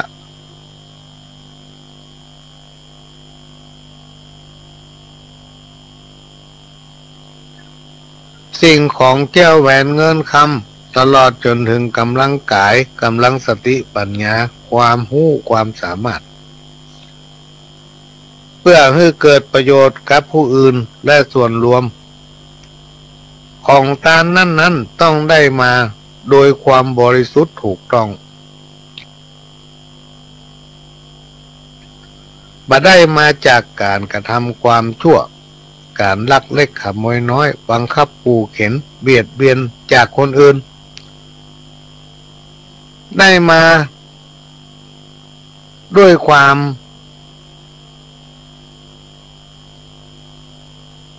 ซื่อสัตย์สุจริตของตัวเองด้วยความขยันหมั่นเพียร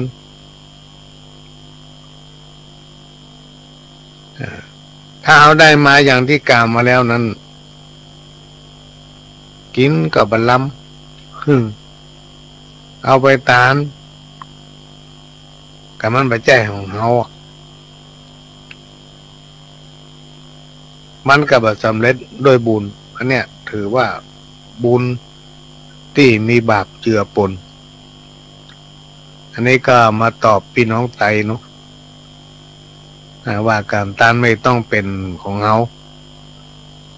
ตานแล้วสบายอกสบายใจเพราะเป็นน้ำพักน้ำแรงของเฮาไม่ได้เอาของไผ่มาตานแล้วไผ่ไม่ได้จำเฮาทำเมื่อเฮาตานไปแล้วทำให้เฮาอยู่เย็นเป็นสุขตัวเฮาก็บ่เดือดร้อนคนอื่นก็บ่เดือดร้อนตานไปตามกำลังของตัวเก่า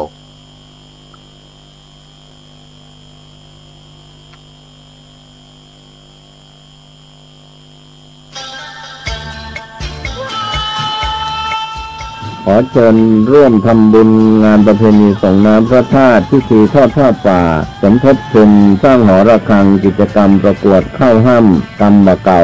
วันพฤหัสบดีที่28มีนาคมพุทธศักราช2562ณวัดร้องอ้อตำบลสันติเกื้ออำเภอเมืองเชียงใหม่จังหวัดเชียงใหม่ก็มีกำหนดการตั้งแต่ช่วงเช้า 9 นาฬิกาเป็นต้นไป28มีนาคม 3 นาฬิกามีพิธีถวายผ้าป่าสมทบทุนสร้างหอระฆัง 13:30 นาทีกิจกรรมประกวดข้าวห้ำกำบะเก่าผู้เข้าประกวดเตรียมคำบะเก่ามา3 บทนะครับเชิญร่วมทำบุญทอดผ้าป่าได้ที่วัดร้องอ้อและพ่อหลวงสว่างธาตุอินจันทร์สอบถามเพิ่มเติมร่วมบุญได้ที่0817065056ได้ทุกวันในส่วนการถ่ายทอดสดโดยสถานีวิทยุเพื่อการศึกษาพระพุทธศาสนาและวัฒนธรรม FM 107.50 เมกะเฮิรตซ์วัดสายหินตำบลสุเทพอำเภอเมืองเชียงใหม่จังหวัดเชียงใหม่พร้อมทีมงานก็จะได้ถ่ายทอดเสียงและภาพในช่วงเช้า 9 นาฬิกาเป็นต้นไปจนกว่าจะแล้วเสร็จนะครับของวันที่28มีนาคม2562เชิญท่านร่วมบุญงานประเพณีส่งน้ำพระธาตุทอดผ้าป่าสมทบทุนสร้างหอระฆังของวัดร้องอ้อตำบลสันติเกื้ออำเภอเมืองเชียงใหม่จังหวัดเชียงใหม่ได้บุญได้กุศลโดยทั่วหน้ากัน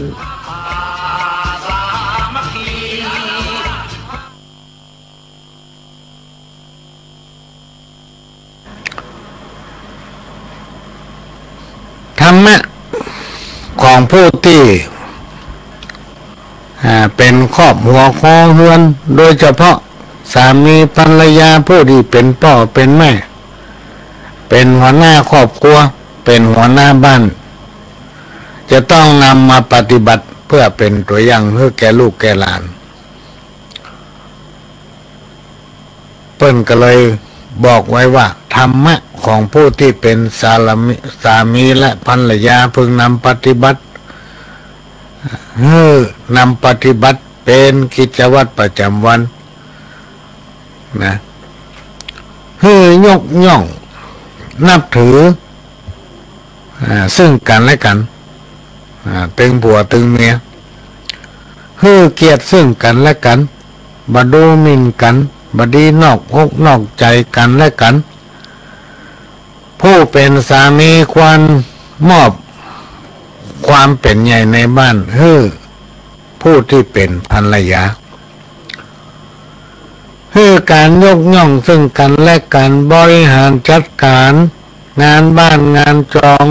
บ้านเฮือนและก็มีความขยันหมั่นเพียรในการทำมาหากินการสงเคราะห์คนข้างเคียงหรือญาติทั้งสองฝ่ายไม่ว่าจะเป็นญาติทั้งฝ่ายผู้เป็นสามีไม่ว่าจะเป็นญาติทั้งฝ่ายของภรรยา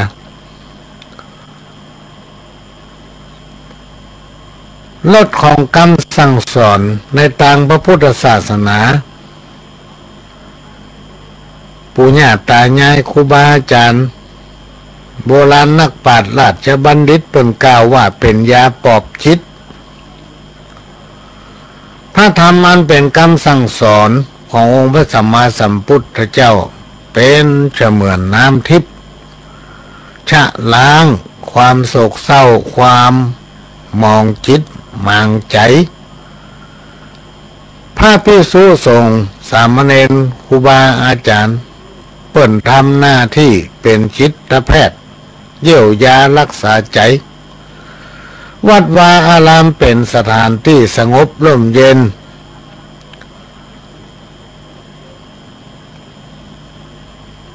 พี่น้องท่านดูฟังมันมีกรรมทำกรรมหนึ่งที่ครูบาอาจารย์เพิ่นว่าไว้ว่ามีคนติ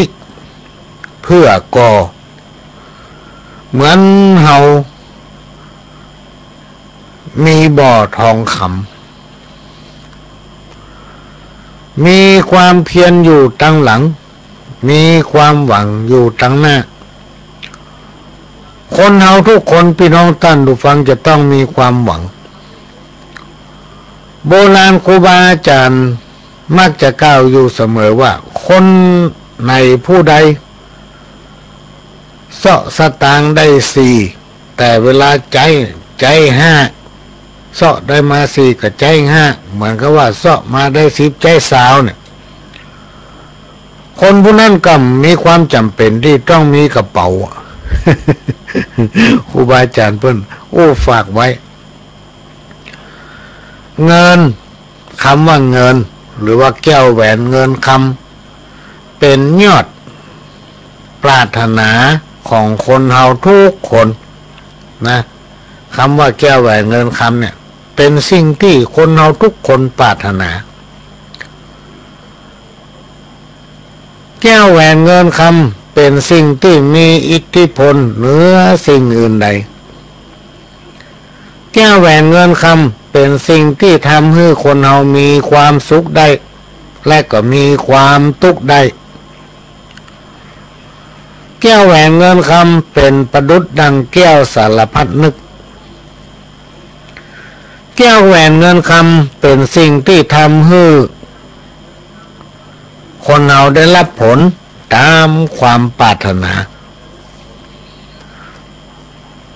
แก้วแหวนเงินคำจึงเป็นสิ่งที่มีคุณค่าเป็นอเนกอนันต์แก้วแหวนเงินคำจึงมีทั้งคุณและโทษถ้าภัยคนไหนบ่จ้างใจเงินเป็นกุญแจที่ใจไข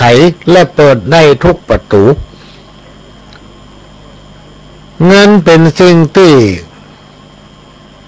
บ่มีไผรังเกียจไผก็ชอบเงินถ้าไผมีนักก็จักมีเปื้อนมีปุงมีคนเคารพหน้าถือตาเรียกว่ามีคนหูจังนักอ่ะ เพราะมันร่ำรวยหรอก คนที่พอร่ำรวยตัวได้ไผมันพอหูจักเพราะมันบ่ร่ำบ่รวย ดีแต่อยู่อย่างเฮาเนี่ยมันได้กินอย่างเปิ้นมาอดมายากให้ไปไหนก็ได้ไปอย่างเปิ้นบ่ต้องรวย ถ้ารวยมีคนรู้จักนักเลยอิด อิดผู้ที่ยิ่งใหญ่คืออย่างพี่น้องท่านดูฟังว่าผู้ที่มีความยิ่งใหญ่คนเฒ่าคนแก่โบราณครูบาอาจารย์ราชบัณฑิตเพิ่นบอกว่าผู้ที่ยิ่งใหญ่ก็คือคนผู้ที่นั่งในหัวใจของคนทั้งหลายได้ คือมีความดีความชอบมีคุณงามความดีมีถึงพระเดชพระคุณสามารถไปฝังลึกอยู่ในหัวใจของคนอื่นได้คนเฮานี่ถ้ามีกล้าพระเดชพี่น้องท่านดูฟังมีกล้าพระเดชไปไหนก็คู่เปิ้นว่าเปิ้นใจอำนาจทับถมเปิ้น ข่มเหงเต็งเต็กคนที่เปิ้นด้อยโอกาสกว่าคนประเภทนี้เปิ้นฮ้องว่านั่งอยู่บนหัวคนบ่ใช่นั่งอยู่บนหัวใจ นั่งอยู่บนหัวกันแล้ว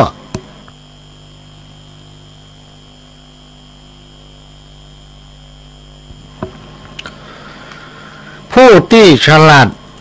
จะต้องรู้จักตัวเองรู้จักภาวะรู้จักฐานะรู้จักความรู้ความสามารถ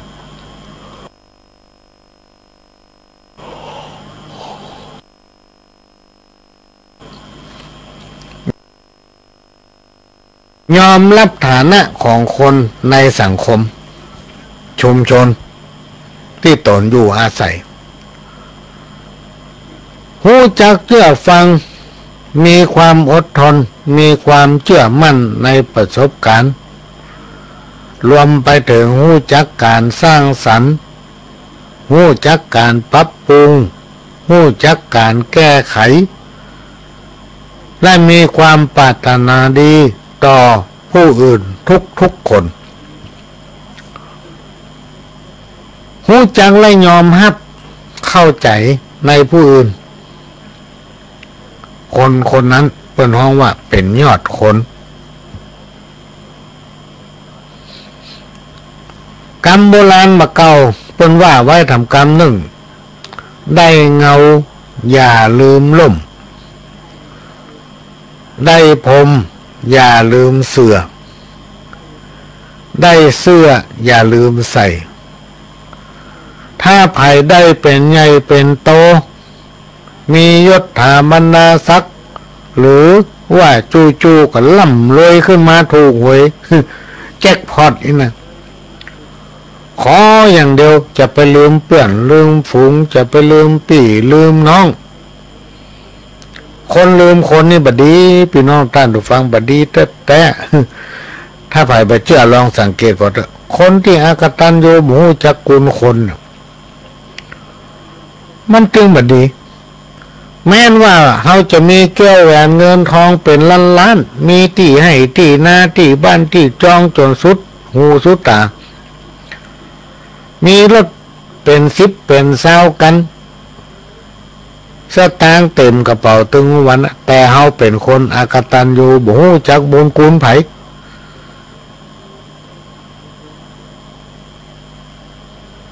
บ่ฮู้จักคุณของเปิ้นบางทีก่อนที่เขาจะได้มาถึงปัจจุบันเนี่ยเปิ้นได้เคยชี้แนะได้เคยบอกหนทางเตียวของเขาพอเขาได้ดิบได้ดีเขาลืมเปิ้นบ่สนใจเปิ้นเขาว่าลืมคนลืมคนเนี่ยตึ้งบ่ดีพี่น้องท่านผู้ฟังแม้มันจะล่ำรวยเยอะกระจ่างน่ะสักวันหนึ่งไม่ต้องมีอันเป็นไปลองตองพอเนอะพี่น้องท่านผู้ฟังทั้งหลายลองตองพอเตอะนักโทรคนที่ชอบโทรทั้งหลายโทรส่วนตัวเพิ่นบอกว่าจะไปอู้กันเมินโทรการโทรงานอย่าไปคุยกันเพลินถ้าจะโทรนานๆงานบ่เดินถ้าจะโทรเพื่อความเพลิดเพลินเจิญไปนั่งอู้กันที่บ้าน ครูบาอาจารย์ต้นฟังมาบอก อุปสรรคต่อการเป็นนักพัฒนาในสังคมชุมชนหมู่บ้านพี่น้องท่านผู้ฟังท่านผู้นำทั้งหลายประหลวงก็จะมาฝากถึงวันนี้ที่การพัฒนาหมู่บ้านในสังคมชุมชนมันมีปัญหามีอุปสรรคเพราะอย่างเพราะว่ามันมีคนหันแก่ตัวนะแล้วถ้าผู้นำเก่งกลัวต่ออำนาจก็จะพัฒนาสังคมนั้นไปได้ยากจะเนี่ยอย่างก็เก่งกลัวคนนั้นเก่งกลัวคนนี้เก่งใจคนนั้นเก่งใจคนนี้ประธานเนี่ยอย่างสักอย่างนอนหลับเหรอ ถ้าสังคมไหนขาดความสามัคคีแต่ละคนก็ถือดีมีทิฐิบัญญัติและชอบตำหนิประทำตัวเองตามหน้าที่แย่งกันเป็นไง แล้วขี้สงสัยตลอดเวลาเปิ้นโอ้หยังบ่ฟังบ่เข้าใจมันก็มาถามเก็บกำสงสัยไปอู้ใต้อู้เหนือ คนประเภทนี้เปิ้นห้องว่าเป็นคนที่มีการศึกษาน้อยแม้ว่ามันจะจบสูงขนาดไหนก็แล้วแต่พื้นฐานจิตใจมันมีการศึกษาน้อยเนี่ยอันยังก็คิดกะจะเอาแต่สินจ้างรางวัลเนี่ยความสำเร็จมันเลยมาค่อยเกิดพี่น้องต้านดูฟังเลยมาค่อยเกิดขึ้น เพราะว่าในสังคมชุมชนเท่านั้นเขาประทำด้วยใจเขาประทำด้วยใจของเขาเนี่ยยังก็เอาสินจ้างรางวัลหมดเวลาเปิ่นทำดีกับมือการส่งเสริมอยู่ตั้งหลังจี้ว่าเฮ้เปิ่น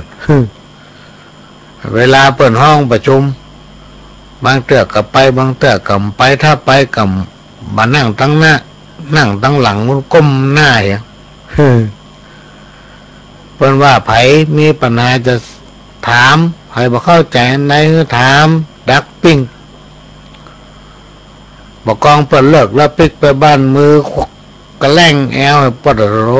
มันลวกโอ้สปะสะเป็ด หาว่าอันนั้นบาดทุกอันนี้บาดทุกกับบาดทุกแล้วมันยังยกมือก็เขายกให้จะเป็นยกไง ถ้าสังคมใดมีคนนี่มีทิฏฐิอวดหู้อวดลวกแล้วตัวก็แง่ไปได้เวลาเป็นแง่อย่างตัวกำไปมือความร่วมมืออย่างเปิ่นสักอย่างคนอย่างนี้มันมีประโยชน์พี่น้องท่านผู้ฟังมีประโยชน์ต่อสังคมชุมชนเพราะฉะนั้นการเป็นผู้นำจะต้องเข้มแข็งจะต้องเข้มแข็ง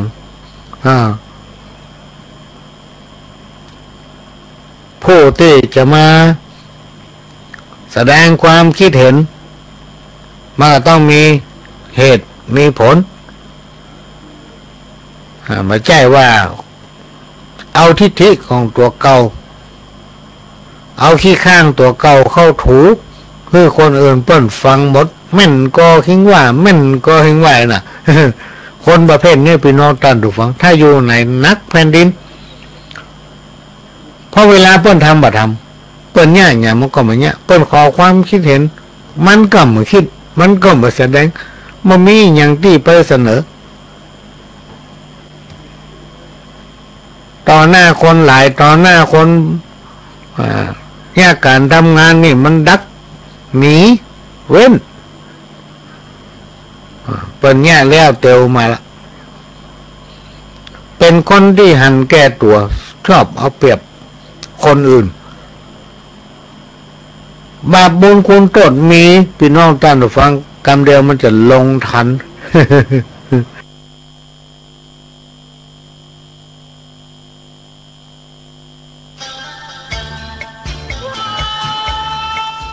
ขอเชิญร่วมทำบุญงานประเพณีส่งน้ำพระธาตุพิธีทอดผ้าป่าสมทบทุนสร้างหอระฆังกิจกรรมประกวดข้าวห้ำกำบะเก่าวันพฤหัสบดีที่28 มีนาคมพุทธศักราช 2562 ณ วัดร้องอ้อตำบลจันทิเกี้ยวอำเภอเมืองเชียงใหม่จังหวัดเชียงใหม่ก็มีกำหนดการตั้งแต่ช่วงเช้า 9 นาฬิกาเป็นต้นไป 28 มีนาคม 3 นาฬิกามีพิธีถวายผ้าป่าสมทบทุนสร้างหอระฆัง 13 นาฬิกา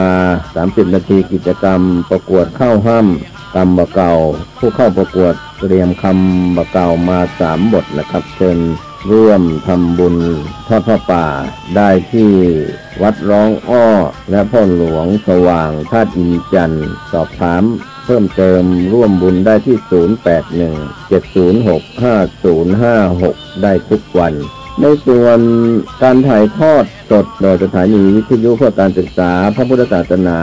และวัฒนธรรม FM 107.50 เมกะเฮิรตซ์วัดสายหินตำบลสุเทพอำเภอเมืองเชียงใหม่จังหวัดเชียงใหม่พร้อมทีมงานก็จะได้ถ่ายทอดเสียงและภาพในช่วง เช้า 9 นาฬิกาเป็นต้นไปจนกว่าจะแล้วเสร็จนะครับของวันที่ 28 มีนาคม 2562 เชิญท่านร่วมบุญงานประเพณีส่งน้ำพระธาตุทอดผ้าป่าสมทบทุนสร้างหอระฆังของวัดร้องอ้อตำบลสันติเจ้าอำเภอเมืองเชียงใหม่จังหวัดเชียงใหม่ได้บุญได้กุศลโดยทั่วหน้ากัน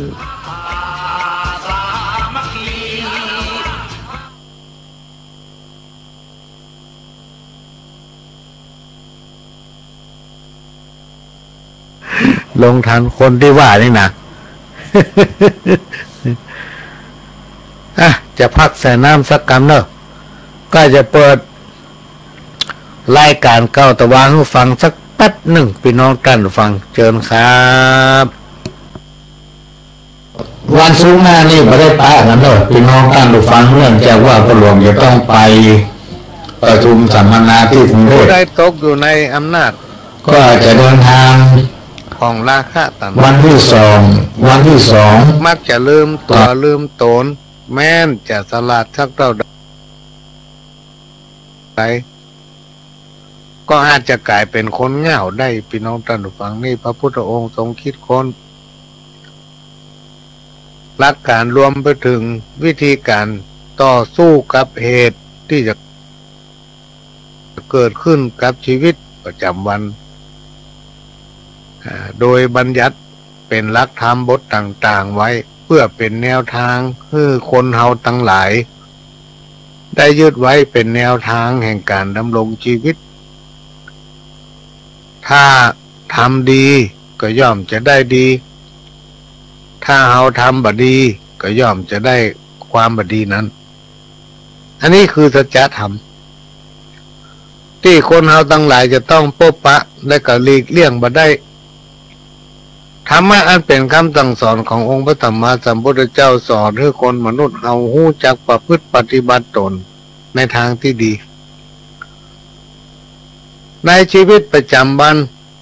เพราะว่าชีวิตของคนเฮาทุกวันนั้นจะต้องหนีบ่พ้นเรื่องสุขเรื่องทุกข์เรื่องจกตีจกให้รวมไปถึงปัญหาสัพพะ108วันนี้ก็เลยนำเอาธรรมะอันเป็นคำสั่งสอนขององค์สัมมาสัมพุทธเจ้ามาฝากเพื่อนำประดับสติปัญญาในหลักธรรมคำสั่งสอนของพระพุทธองค์นั้นสอนให้คนเฮาฮู้จักตัวเก่าและฮู้จักเตรียมใจไว้ให้พร้อมตั้งสติไว้ให้ดีบุคคลผู้ใดมีสติที่มั่นคงบ่หวั่นไหวย่อมจะโค่นจากภัยทั้งหลายทั้งมวลเหมือนกรรม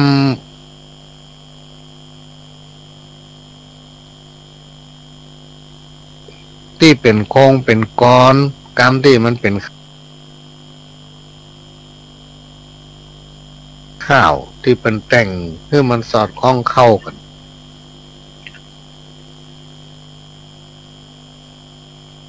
เพิ่นจะบอกว่าทุกชีวิตเป็นอนิจจังย่อมมรณะเหมือนกันทุกผู้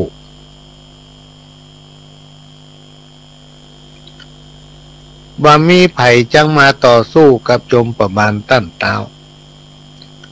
เมื่อถึงเวลาบอกว่าแก่ข้าวหรือหนุ่มเท่าหญิงใจห้อยพระเป็นปุ๊กก็ยังจักตายบ่มีสักลายจักหลีกเว้นได้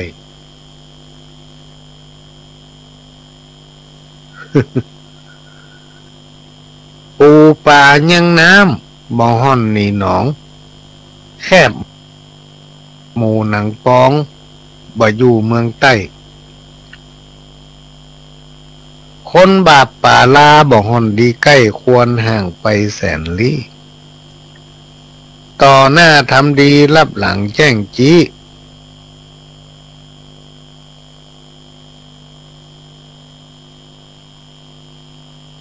บอกควรคบด้วยเนื้อไหนแต่ปากว่าแต่น้ำใจบ่หายยังคบสบายไปไหนไปได้ไปไหนไปได้อันนี้เป็นกรรมสุภาษิตมาเก่าที่ปออุ้ยแม่อุ้ย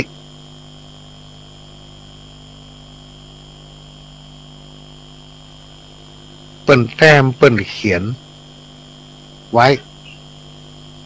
มันเป็นคำสอนพี่น้องท่านฟังถ้าเราอ่านเราฟังแล้ว ทุกชีวิตเป็นอนิจจังหมด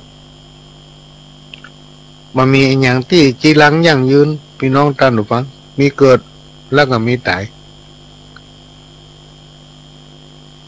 หลวงพ่อ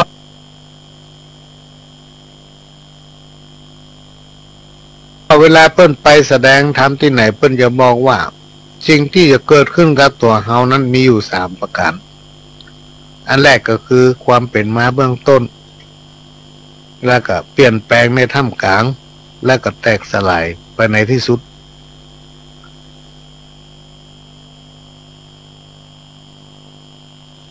ความเป็นมาในเบื้องต้นนี่เมื่อไปจะ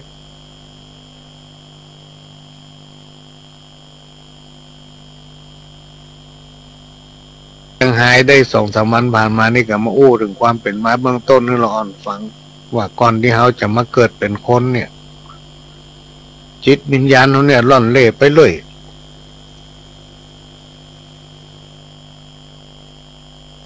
แล้วถึงมาอยู่ในท้องของแม่ในขณะที่แม่มารเขานี่ได้รับความทุกข์ทรมานนักหนาปะปันอันใดที่เคยอยากอันใดที่เคยกินก็ไม่ได้กินละ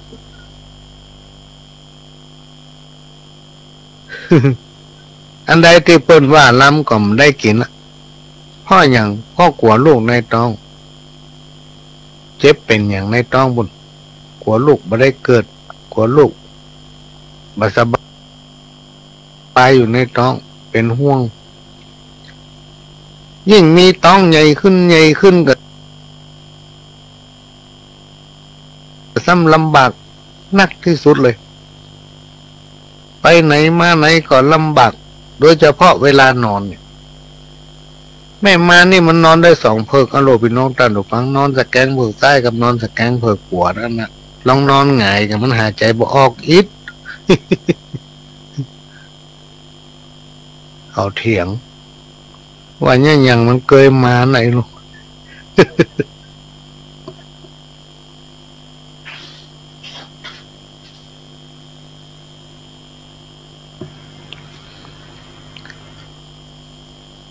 เกิดเฮามาได้แล้วซ้ำสร้างความทุกข์ต้องอยู่กรรมอยู่ไฟเป็นเดือนน่ะสมัยก่อนเนี่ยต้องอยู่เดือนเป็นเดือนกินข้าวจี่กับน้ำอุ่นนะอย่างดีก็กินน้ำข้าวมิ้นปุเลยต้มจนตัวปนเหลือง ไม่ใช่อย่างสมัยบัดเดียวหรอกพี่น้องท่านผู้ฟังสมัยบัดเดียวคลอดแล้วก็ออกโรงพยาบาลกลับมาอยู่บ้านมาอยู่เดือนอยู่ไฟสักอย่างให้ไปไหนก็ไป กะอู้รอนฟังแล้วพอใหญ่ขึ้นมาก็เรียกว่าความเปลี่ยนแปลงหรือว่าแปรผันในท่ามกลางคือว่าเขาใหญ่ขึ้นมาได้ศึกษาห้ามเรียนนะก็ได้บอกไว้ว่าขณะเนี้ยเขาใหญ่ขึ้นมาหู้กำคนละยันหนังสือก็จบละจะเข้ามาบวชละไปห้องขวดลูกแก้ววันนั้นวันที่เขาบวชเนี่ยเขาต้องนึกถึงแม่นึกถึงพ่อวันเกิดของเขาคือวันที่แม่เขาจะตายวันที่พ่อเขาเป็นกระวนกระวายพ่อกับแม่นี่เขาเข้าซ่อหาตึมปะไปเสาะหาที่ไหนก็เหมือนพ่อเหมือนแม่เขาจะต้องตั้งใจทำสมาธิของตนเองให้มั่นคงเพื่อจะทดแทนบุญคุณผู้บังเกิดเก่าจะสอนเขาอย่างนี้ตั้งใจเรียนหนังสือเพื่อในอนาคตนั้นเขาจะได้เนี่ยการทำงานดีๆมีสตางค์จ่ายมีสตางค์ใจแบ่งปันให้พ่อให้แม่หรือว่าเลี้ยงดูอุปการะพ่อแม่ตอบแทนถ้าเฮาบ่ตั้งใจ เขามีสมาธิในการห้ามการเฮียนเขาบัดตั้งใจบัดระลึกถึงบุญคุณพระคุณของพ่อของแม่อันเนี้ยพี่น้องท่านผู้ฟังมันจะทำให้เราประสบอันอย่างหลายๆอย่างในวันหน้าเนี่ยเพราะคนที่มีความอกตัญญูมหูจักคุณคนนั้นมันจะประสบความวิบัติตามครูบาอาจารย์บนอู้เนี่ยในอนาคตบ่มีความเจริญนี่มากล้าบ่ขึ้นอันนี้คือความเปลี่ยนแปลงแปรผันในท่ามกลางจะต้องต่อสู้กับชีวิตทั้งของตนเอง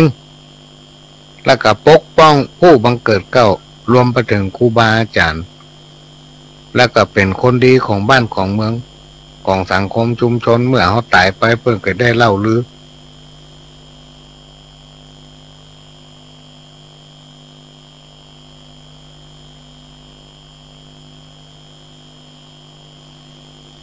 ต่อมาก็คือแตกสลายในที่สุดเขาตายไปเพิ่นจะเล่าจะอ้างว่าโอ้ป้าน้อยคนนี้อีน้องคนนี้หรือว่าอีป้อยแม่เมื่อเปิ้นยังคน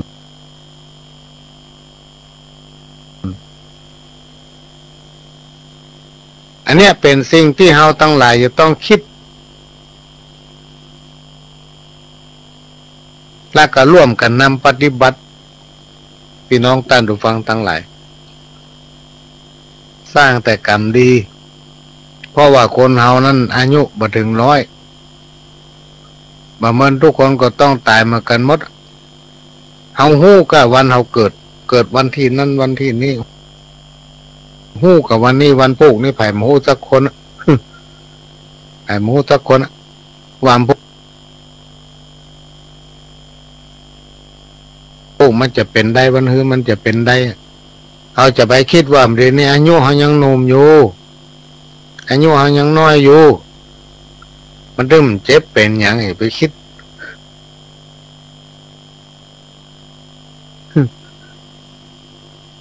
ถ้าถึงเวลาพี่น้องท่านผู้ฟัง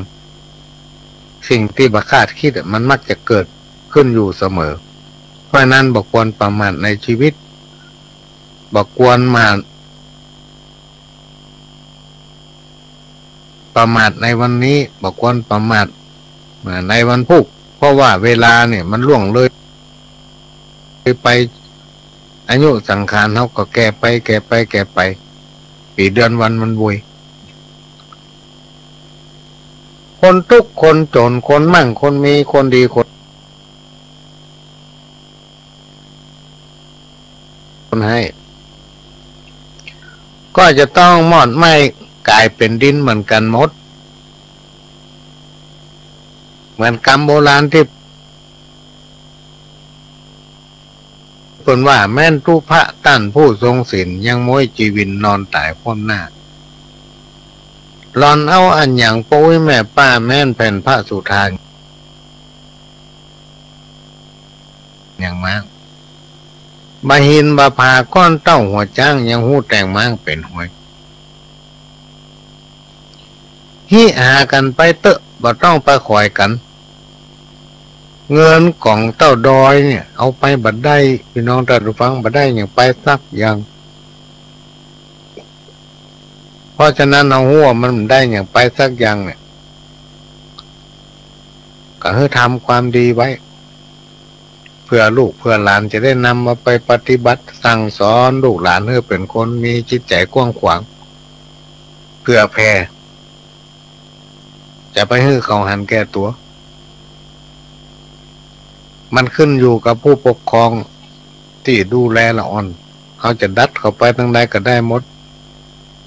คือเขามีการศึกษาสูงสอนคือเขาหู้จักศีลหู้จักธรรมเพิ่นเลยมีโครงการบวชภาคฤดูร้อนส่งเสริมให้เขาเข้าไปบวชเขาจะได้ไหว้พระสวดมนต์ปฏิบัติศีลภาวนาคือการไหว้พระสวดมนต์ขณะที่เขาไหว้พระสวดมนต์นั้นจิตใจเขาจะตั้งมั่นพี่น้องท่านผู้ฟังยิ่งละอ่อนถ้ามันทำถึงวัน จิตใจมันจะงามจิตใจของลูกของหลานเขาจะงามแม้นว่าเขาจะบวช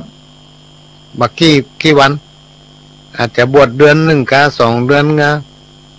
บวช2-3 อาทิตย์กายศีลธรรมก็กระซับเข้าไปในจิตใจทำให้จิตใจเขามาหดหู่จิตใจเขาจะได้เบิกบานและพอศึกษาลาเพศจากภาคฤดูร้อนไปอย่างน้อยๆถ้า10%ก็สัก5%เนี่ยฟังอยู่ในใจเขาอันนี้ก็เขาฝากไว้พี่น้องท่านผู้ฟังได้ส่งเสริมกิจกรรมรณรงค์รักษาไว้ซึ่งวัฒนธรรมประเพณีโดยเฉพาะเรื่องส่งเสริมคือละอ่อนลูกหลานนี่เข้าวัด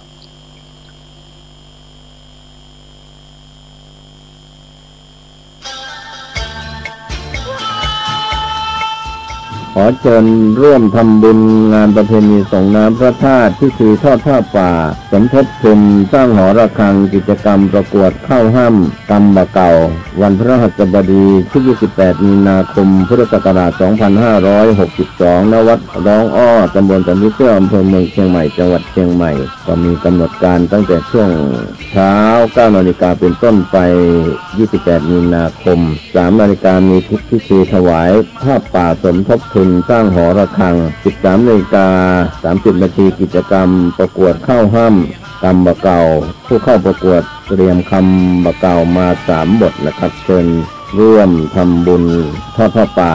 ได้ที่วัดร้องอ้อและพ่อหลวงสว่างธาตุอินจันทร์สอบถามเพิ่มเติมร่วมบุญได้ที่ 081-706-5056 ได้ทุกวันในส่วนการถ่ายทอดสดโดยสถานีวิทยุเพื่อการศึกษาพระพุทธศาสนา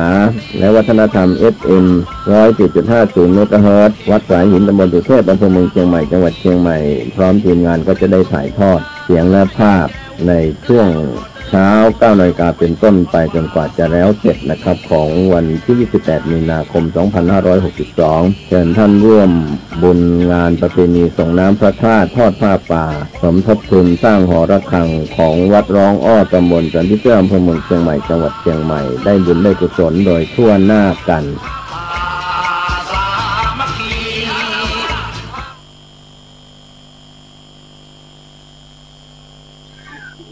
กำบะเก่าวันนี้คนใดใครมั่งมีหรือว่าใครร่ำใครรวยอย่าขี้ค้านถ้าคนใดใครแยกการหรือว่าใครทำงานจะไปนอนตื่นสายหรือว่าจะไปรับลูกขวาย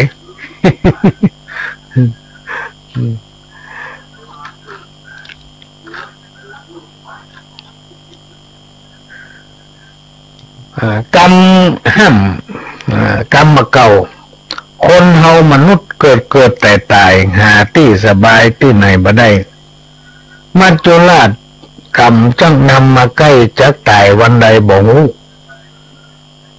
เมื่อถึงข้าวกรรมมันมาส่งโยถึงเฮาทุกผู้นายคนบอกว่าคนทุกคนมีคนจนเจ้าคนนายคนก็ตายหมดเสี่ยงถึงจะเป็นเจ้าจ้างหรือมหาเศรษฐีชื่อเสียงบ่ดีไผ่บ่อวดอ้างชื่อเสียงเฮาดีถึงแม้นว่าจักตายกระด้างก็มีคนอวดอ้างยินดีอันนี้ก็เปรียบเปรยว่าแม้นว่าจะมั่งมีเงินทองสมบัติพัฒฐานมากมายขนาดไหนถึงขั้นเป็นเศรษฐีแต่เป็นคนบัดดีพี่น้องท่านผู้ฟัง ไอ้คำว่าบัดดีนี่มันถึงมีหันสปะคนประเภทเนี้ยไปที่ไหนไปบัยินดีสอบสู้แต่ถ้าเขาเป็นคนดีมีคุณธรรมมีน้ำใจอบอ้อมอารีมีความจริงใจมีความชัด แม้นว่าเขาจะสิ้นอายุตายไปก็จะมีคนยกย่องสรรเสริญมดงามมักน้ำมันหมูศัตรูมักใส่ต้นคนขี้โกรธมัก เสียเข้าเสียของคนจ่องหองมามีเปื้อนคนบะลงบะเลื่อนเปื้อนจังสลิดคนมีความผิดจังแปลงหน้าโศกเศร้าคนมักเล่าก็มักจิ้นมักปลาเป็นอาหารแม่มารเต้นมักส้มคนเท่าขี้จมลูกหลานจังคนขี้จิบ่มีเปื้อนป้องคนมักแต่งมักย่องบ่มีเงิน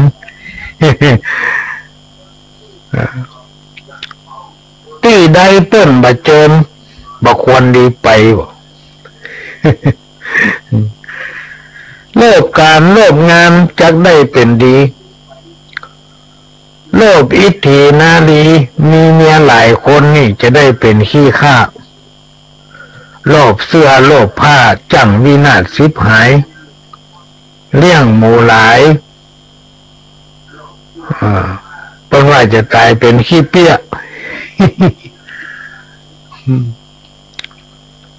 อันนี้ก็เป็นสาระที่นำมาเล่าสู่กันฟังแล้วก็มีกรรมเก่าที่ต้นเขียนส่งมาให้เนี่ยพี่น้องนั่นฟังถึงแม้ว่ามันจะซ้ำกันคำเป็นอย่างเขียนมาเตอะตอนนี้ก็มีที่สถานีหลายฉบับประหลวงก็ไม่ได้ไป ไม่ได้ไปยื่นสถานีเลยก็เอาไว้ก่อนเดี๋ยวก็มาอ่านกัน แล้วก็ในช่วงเดือนธันวาก็จะมีการแจกรางวัลสินน้ำใจสำหรับผู้ที่เขียนข้าวห้ามส่งมาก็มีวิทยุ3 เครื่องเนอะพี่น้องท่านผู้ฟังถ้าว่ามีคนส่งเอกสารจดหมายสารธรรมกรรมเก่าข้าวห้ามมานักเขาก็จับฉลากเอาวางไว้จะได้มีวิทยุทรานซิสเตอร์ทานินเสียงดังฟังชัด3 เครื่องกำเข้าหูจะไปถูออกปากจักยากใจไปลุนนี่เวลา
หนึ่ง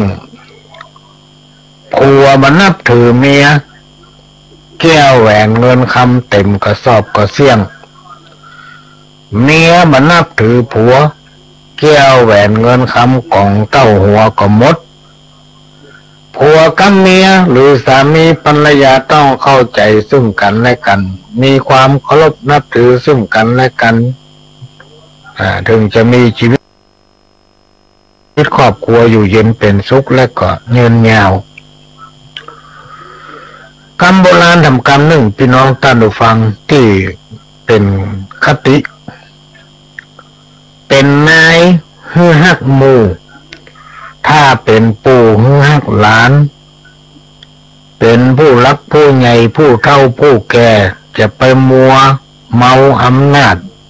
โลภะตัณหาเท่าแก่แล้วบดีเป็นว่าบดี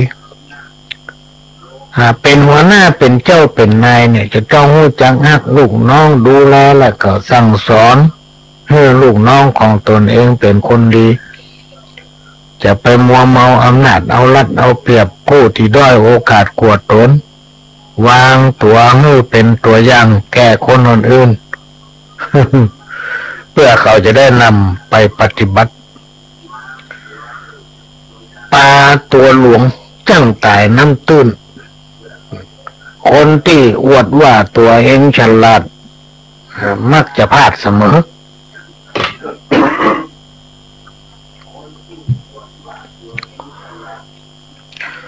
หากลับเรื่องมาเป็นเรื่องเนี่ยพี่น้องท่านผู้ฟังป่าตัวหลวงมันช่างตายน้ำตื้นบางทีกรรมเรื่องที่เปิ้นบอกว่าป่าตัวเดียวเน่าเหม็นถึงห้อง ห้องแกนบะเล็กบะเล่นมีป่าเน่าอยู่ในหันตัว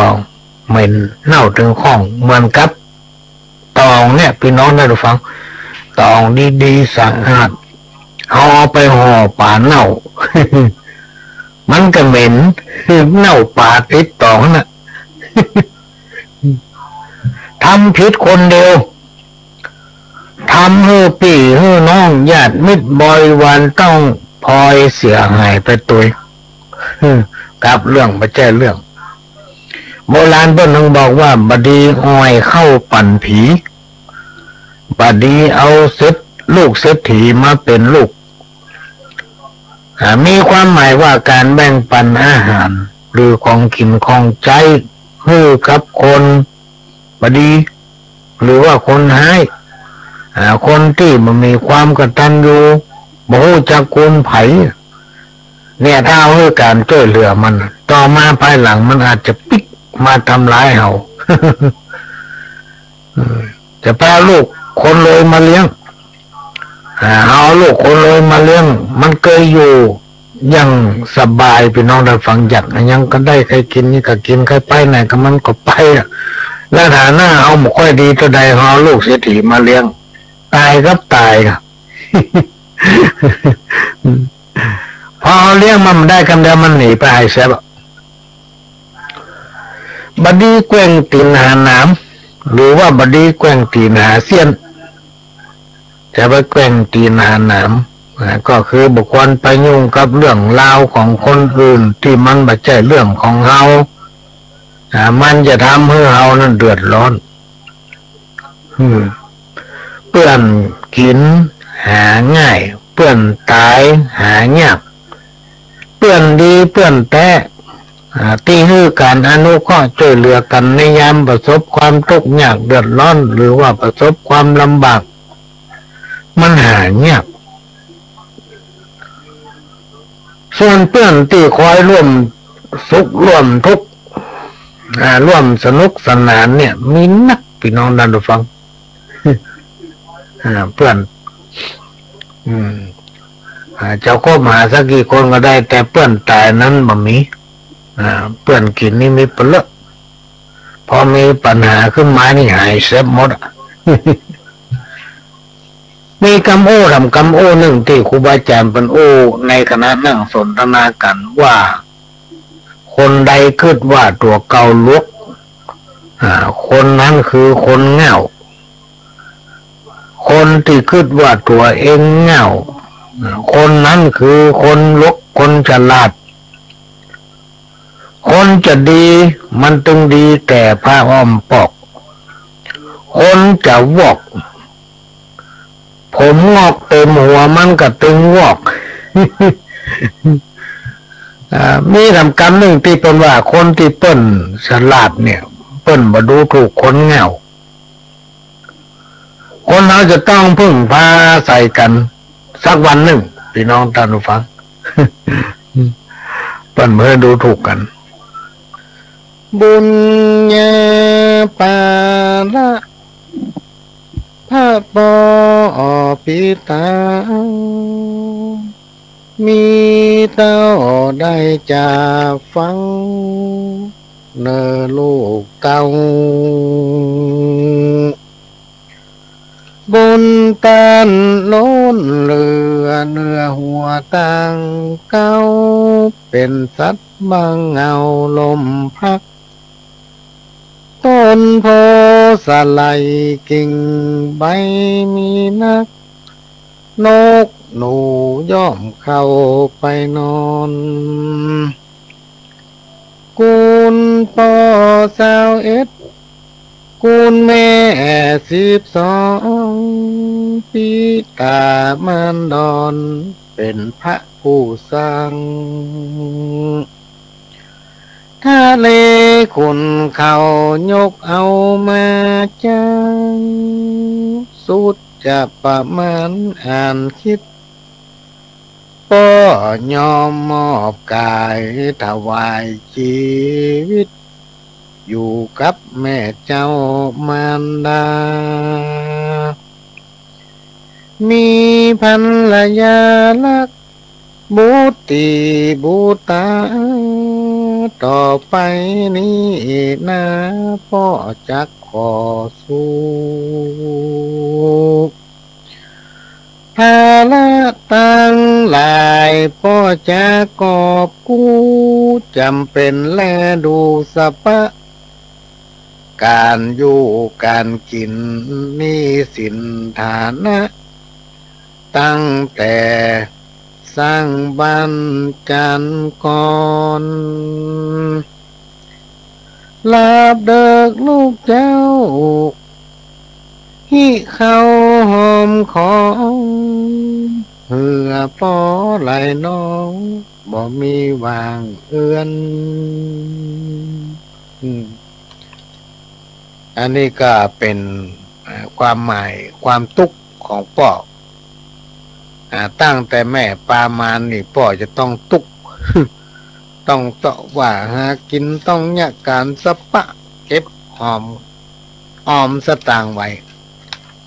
เพื่อวันที่แม่เกิดลูกคลอดลูกออกมานี่จะได้มีสตางค์ใจ จะได้มีสตางค์เอาแม่ไปหาหมอ ส่วนใหญ่จะไปหาหมอหมดพี่น้องท่านดูฟังยังมาทันเกิดแต่พอหู้ล่ะว่าเป็นไม่ยิงบ่จ่าย สมบูรณ์บ่สมบูรณ์หู้ก่อนละสมัยปัจจุบันนี่มันเป็นสมัยหูติบตาติบ เอ้ามาฟังข้าวบทต่อไปพี่น้องท่านดูฟัง ทุกขังโลเกสัพเปว่าทุกในโลกสงสารเปิ้นเล่าจ่าไว้มี108ประการเกิดมาพบปานมนุษย์รุ่มใต้ทุกฮ้อนทุกหนาวเจ็บเป็นเมื่อยไข้ทุกเป็นหวัดไอกระเพาะทุกน้ำปักตีนทุกเป็นหนี้นักทุกโรคซับจางทุกจมทุกค้างกับลูกกับเต้าทุกอิบทุกหิวคนแก่คนเฒ่าทุกบ่มีแหงอ่อนพักทุกของหนุ่มสาวทุกเรื่องความฮักอกฮักบ่ได้วิวาพ่อไม้แม่ห้างทุกอยู่เอกาทุกของเจ้านาขายเข้าบ่ได้ทุกเสาะหากินเลี้ยงต้องปากไส้ทุกขายลำไยยากล้ำทุกเข้าแห้งตายฝ่ายบ่มีน้ำทุกเมื่อเข้าถ้ำดับไฟทุกกินข้าวแกนทุกแน่นหัวใจทุกเมื่อยกใสบ่มีป่าเข้าทุกบ่มีไผมาญะกินนึ่งเข้าตักน้ำทุกมีลูกนักทุกมีหลานหลายละวุ่นละวายสัมปี้สัมปอกทุกของทหารไล่จับม่านห่อที่ลุกลามเขตค้ายตำรวจสำเร็จทุกจับผู้ร้ายทุกบ่าวบ่าฮักทุกสาวบ่าหุมทุกถูกเปิ้นลุมบุบตีเข็นฆ่าทุกที่เป็นลุงบ่มีแม่ป้าทุกไล่วงศาเอาอาพี่น้องทุกบ่ได้แต่งได้ย่องควงงามทุกจีบนักร้องทุกกิ๊กมาตามทุกน้องเมียบังงามทุกยามกินข้าวทุกมีผัวขี้เหล้าทุกลูกทุกผัวมัวเมาเล่นพายทุกเขาบ่ใช้เงินยืมทุกมีเกลือยามทุกบ่มีเกลือยามเมื่ออมเมี่ยงทุกหมอยาเมืองหายจ้าทุกขายของเหลืองเป็นทุกแม่ก้ากำให้บ่ได้ผู้ตื่นทุกใจคนฮักมั่นแล้วมาขืนทุกกินแกงนอหืนปากปืนพื้จื้อ ตุกของยาจกขอเปิ้นบะฮื้อตุกตุ้ยปุ่มหลามตุกแอวบะแค้วตุกของผู้นำกำนันแก่บ้านตุกอปตก็มีหลายด้านเรื่องการบ้านเมืองสะปะสจสตุกมีภาระปัญหาต้องใส่ชุมชนตุกไข่วันนก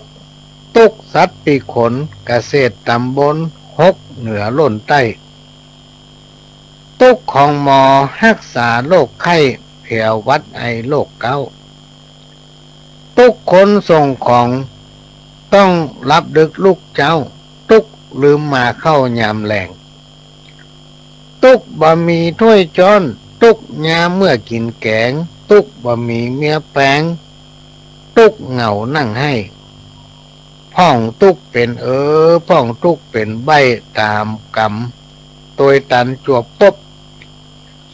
ตุกทกสตุกใจนี่บะคบขาย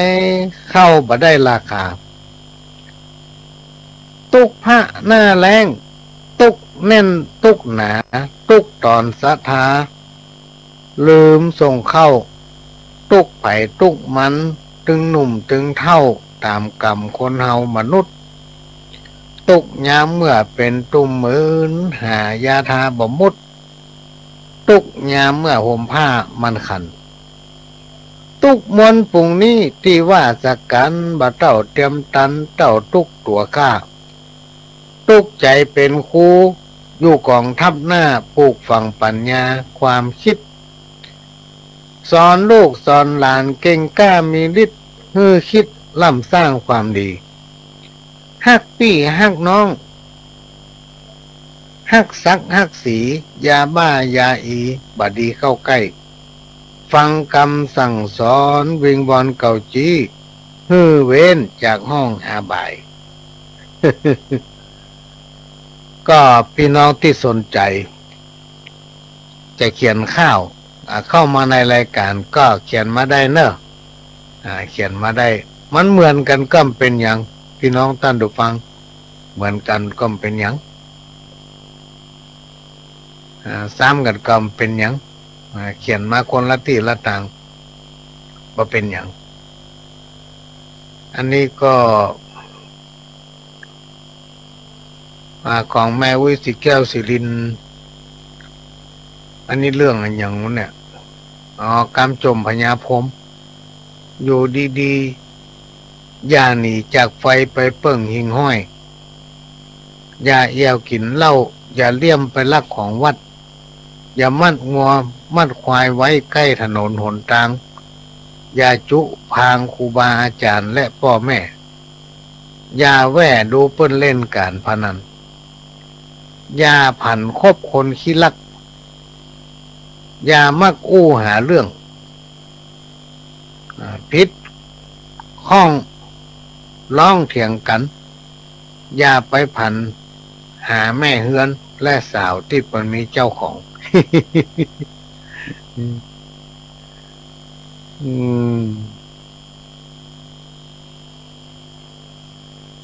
อันนี้ก็คุณธรรมประจำชีวิตก็เดี๋ยวก็จะเอากรรมเก่ามาโอ้ได้จะจ้อยสักบทสองบทก่อนเนาะตะกี้แม่จันลักษัตเป็นแฟนพันธุ์แท้ของรายการเนอะพี่น้องท่านผู้ฟังแม่จันลักษัตบ้านแม่ตาในตำบลตรงดอนแก่ห่มลำปางนี่นะขนาดหนาวขนาดนั้นเลยนะอีแม่ถ้าอยู่ในเฮือนมัน โทรมานี่นะเปื้อนกระล่างนี่มันลมนึงเข้าช่วยๆพอมันมีห้อมดอยหรอกแม่เป็นอยู่เมืองตั้งลุ่มดอยอากาศต้องเย็นแน่ๆที่แม่ตาในปงดอนแก้ห่มลำปางนี่นะ เปิ้นก็อุตส่าห์โทรมาก็จะเอาข้าวของแม่มาอ่านเด็กกรรมปัญญาบ่าวเคินส่งข้าวมาแล้วเนอะเตรียมไว้เนอะปัญญาบ่าวเคินประเดี๋ยวนี้เปิ้นจะประกวดข้าวห้ามกันมีสาวๆ จะมาประชัน ข้าวที่ห้องทรงสถานีของวัดไฟนี่หลายคนนั่นเนอะจองมาแล้วเดนะประจำ5 คนละ ที่จะมาอ่านข้าวบางคนโทรมาบอกว่าต้องให้เวลาอีแม่สัก15 นาทีพ่อง มีแม่คนหนึ่งโทรมาขอ20 นาทีโอ้ได้แถวกินนาทีกำเป็นอย่างที่เอามาโอ้อย่างอี้นี่เพราะว่าพญาเบาเคลื่อนฟังอยู่ เจียงไฮ้นี่ครับได้เป็นที่พี่น้องท่านผู้ฟังยังเวียงกาหลงนี่เวียงป่าเป้านี่แม่ขจานนี่แถวบ่อน้ำฮ้อนแถวปังยิ้วเวียงป่าเป้าตังบนบ้านบนแล้วก็บ้านปังยิ้วตังลุ่มนี่ได้ยินทีแต่แม่สวยนี่มันแน่ใจ ที่โทรมาเนี่ยปัญญาเบาเคินอยู่เชียงไฮ้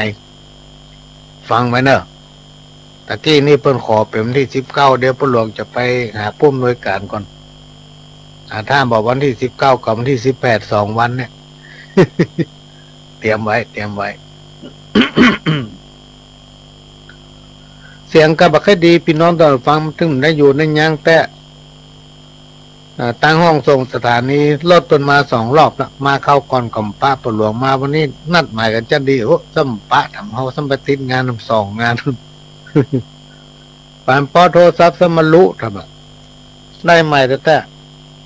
ใจเนี่ยมาเก่งตะใดตะนะรู้ผมละประเด็นนี้ดีมาละก็เลยต้องไปเสาะหาใหม่ ก็จะมาวาดตั้งป่ายเนอะเศรษฐกิจพอเพียงท่านใดที่สนใจก็โทรมาได้เนอะ0531100638อันนี้เป็นเสียงนัก053116110638คณะที่จัดรายการนี่มันมีอยู่ข้างเนี่ยแต่ถ้าบ่ได้จัดรายการถ้าโทรมาในเกิน2 เตื้อมันก็จะตัดเป็นแฟกซ์จีนเฮาบ่นักอย่าฟักลายเคียงเอาหม้อพอเพียงเลี้ยงครอบครัวใดจากแต่งข้าวสารมากราบวอนไว้กับพี่น้องไทยทั่วทิศช่วยแก้ปัญหาช่วยกันมาคนคิดชีวิตต่อสู้วันจ้างขายจ้างกาได้มาแบ่งปันเป็นส่วนเป็นอันมันก็อยู่ได้ก็จากพอเพียงเลี้ยงต้องปากใจปลูกส่วนขั้วไปพร้อมพักบะทั่วบะแตงบะแฟงบะฟักปลูกตามหัวบ้านเลี้ยงยายเหลือกินเหลือใจนำเอาไปขายจักเสริมเป็นหลายจุนเจือในบ้านถึงเศรษฐกิจวิกฤตแต่ด้านคงบ่ยาวนานยืดเยื้อเฮาต้องทำใจทนไปกู้เชื่อตามโอกาสเอื้ออำนวยประหยัดเข้าไว้จักได้ไปโสยถึงบ่ร่ำรวยกะหมอกอยู่ใดกะหมอกอยู่ใด ก็ต้องขอสุมาแต่ในแม่วิเสียงถึงบัดดีแต่ในวันนี้นะมันเป็นจะได้มุกบอกทึ่มถูก อาจจะเป็นเพราะว่ามันได้ย่างตัวเนาะมันได้พักอ่านข้าวจ้อยของแม่จันลักษัตแม่ตาในปงดอนแก้หุ่มลำปางเสร็จเรียบร้อยแม่วิสีแก้วสิรินก็นอนฟังอยู่ฟังจ้อยเอาตั้งป่ายมันเนาะถ้าว่าเอาตึงมดมันจะเหงาเพราะว่าประเดี๋ยวนี้ได้เวลา1 ชั่วโมงพอดีฮันอู้กันมาได้1 ชั่วโมงแล้วแม่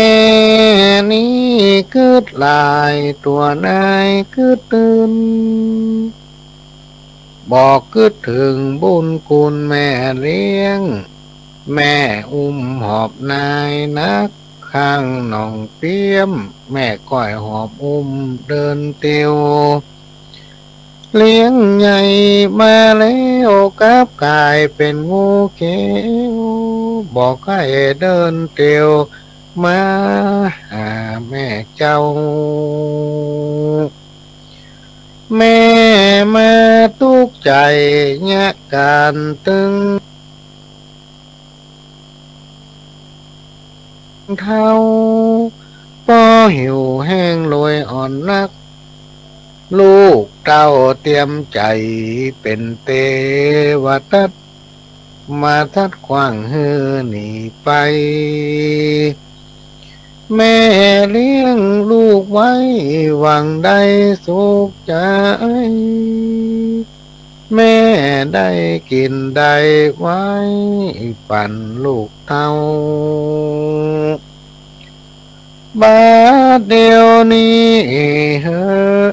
ยบ่มีไผเฝ้ามาสัวตุ้มลาแม่ไว้น้อยอกมองใจกับเจ้าลูกไทยแม่นั่งสีตาให้ถึงวันคือทอดแม่เลี้ยงลูกเต้าจอมความแม่หวังสุขบานปอยทุกโศกเศร้าแม่หวังกินแห้งซ้ำกายเป็นเจ้าบ่หูนักเบาถอยจ้าหวังขึ้นสวรรค์อินพรหมจันทร์ฟ้าซ้ำบ่มหญ้าเปื้อดินแม่เลี้ยงชีวิตอินทรีย์หากินเลี้ยงลูกใจหญิงเด็กขาหนุ่มน้อยบ่ใจแข็งจากเนื้อนายน้องน้อยตามกำมีบอกตักฮือจำใส่ใจเนื้อเจ้าลูกรักเหมือนกันจู้ผู้ยิ่งใจ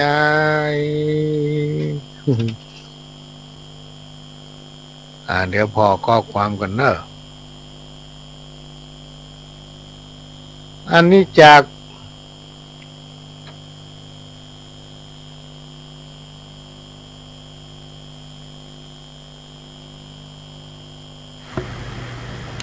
ก็ฟังไปเวลาหมดพี่น้องท่านผู้ฟังพ่อหลวงก็จะขอนำรายการนี้ จากพี่น้องท่านผู้ฟังไปก่อนขอให้ทุกคนทุกท่านนอนหลับฝันดีจากกับผมพ่อหลวงสว่างธาตุอินทร์จันทร์ขอสวัสดีครับ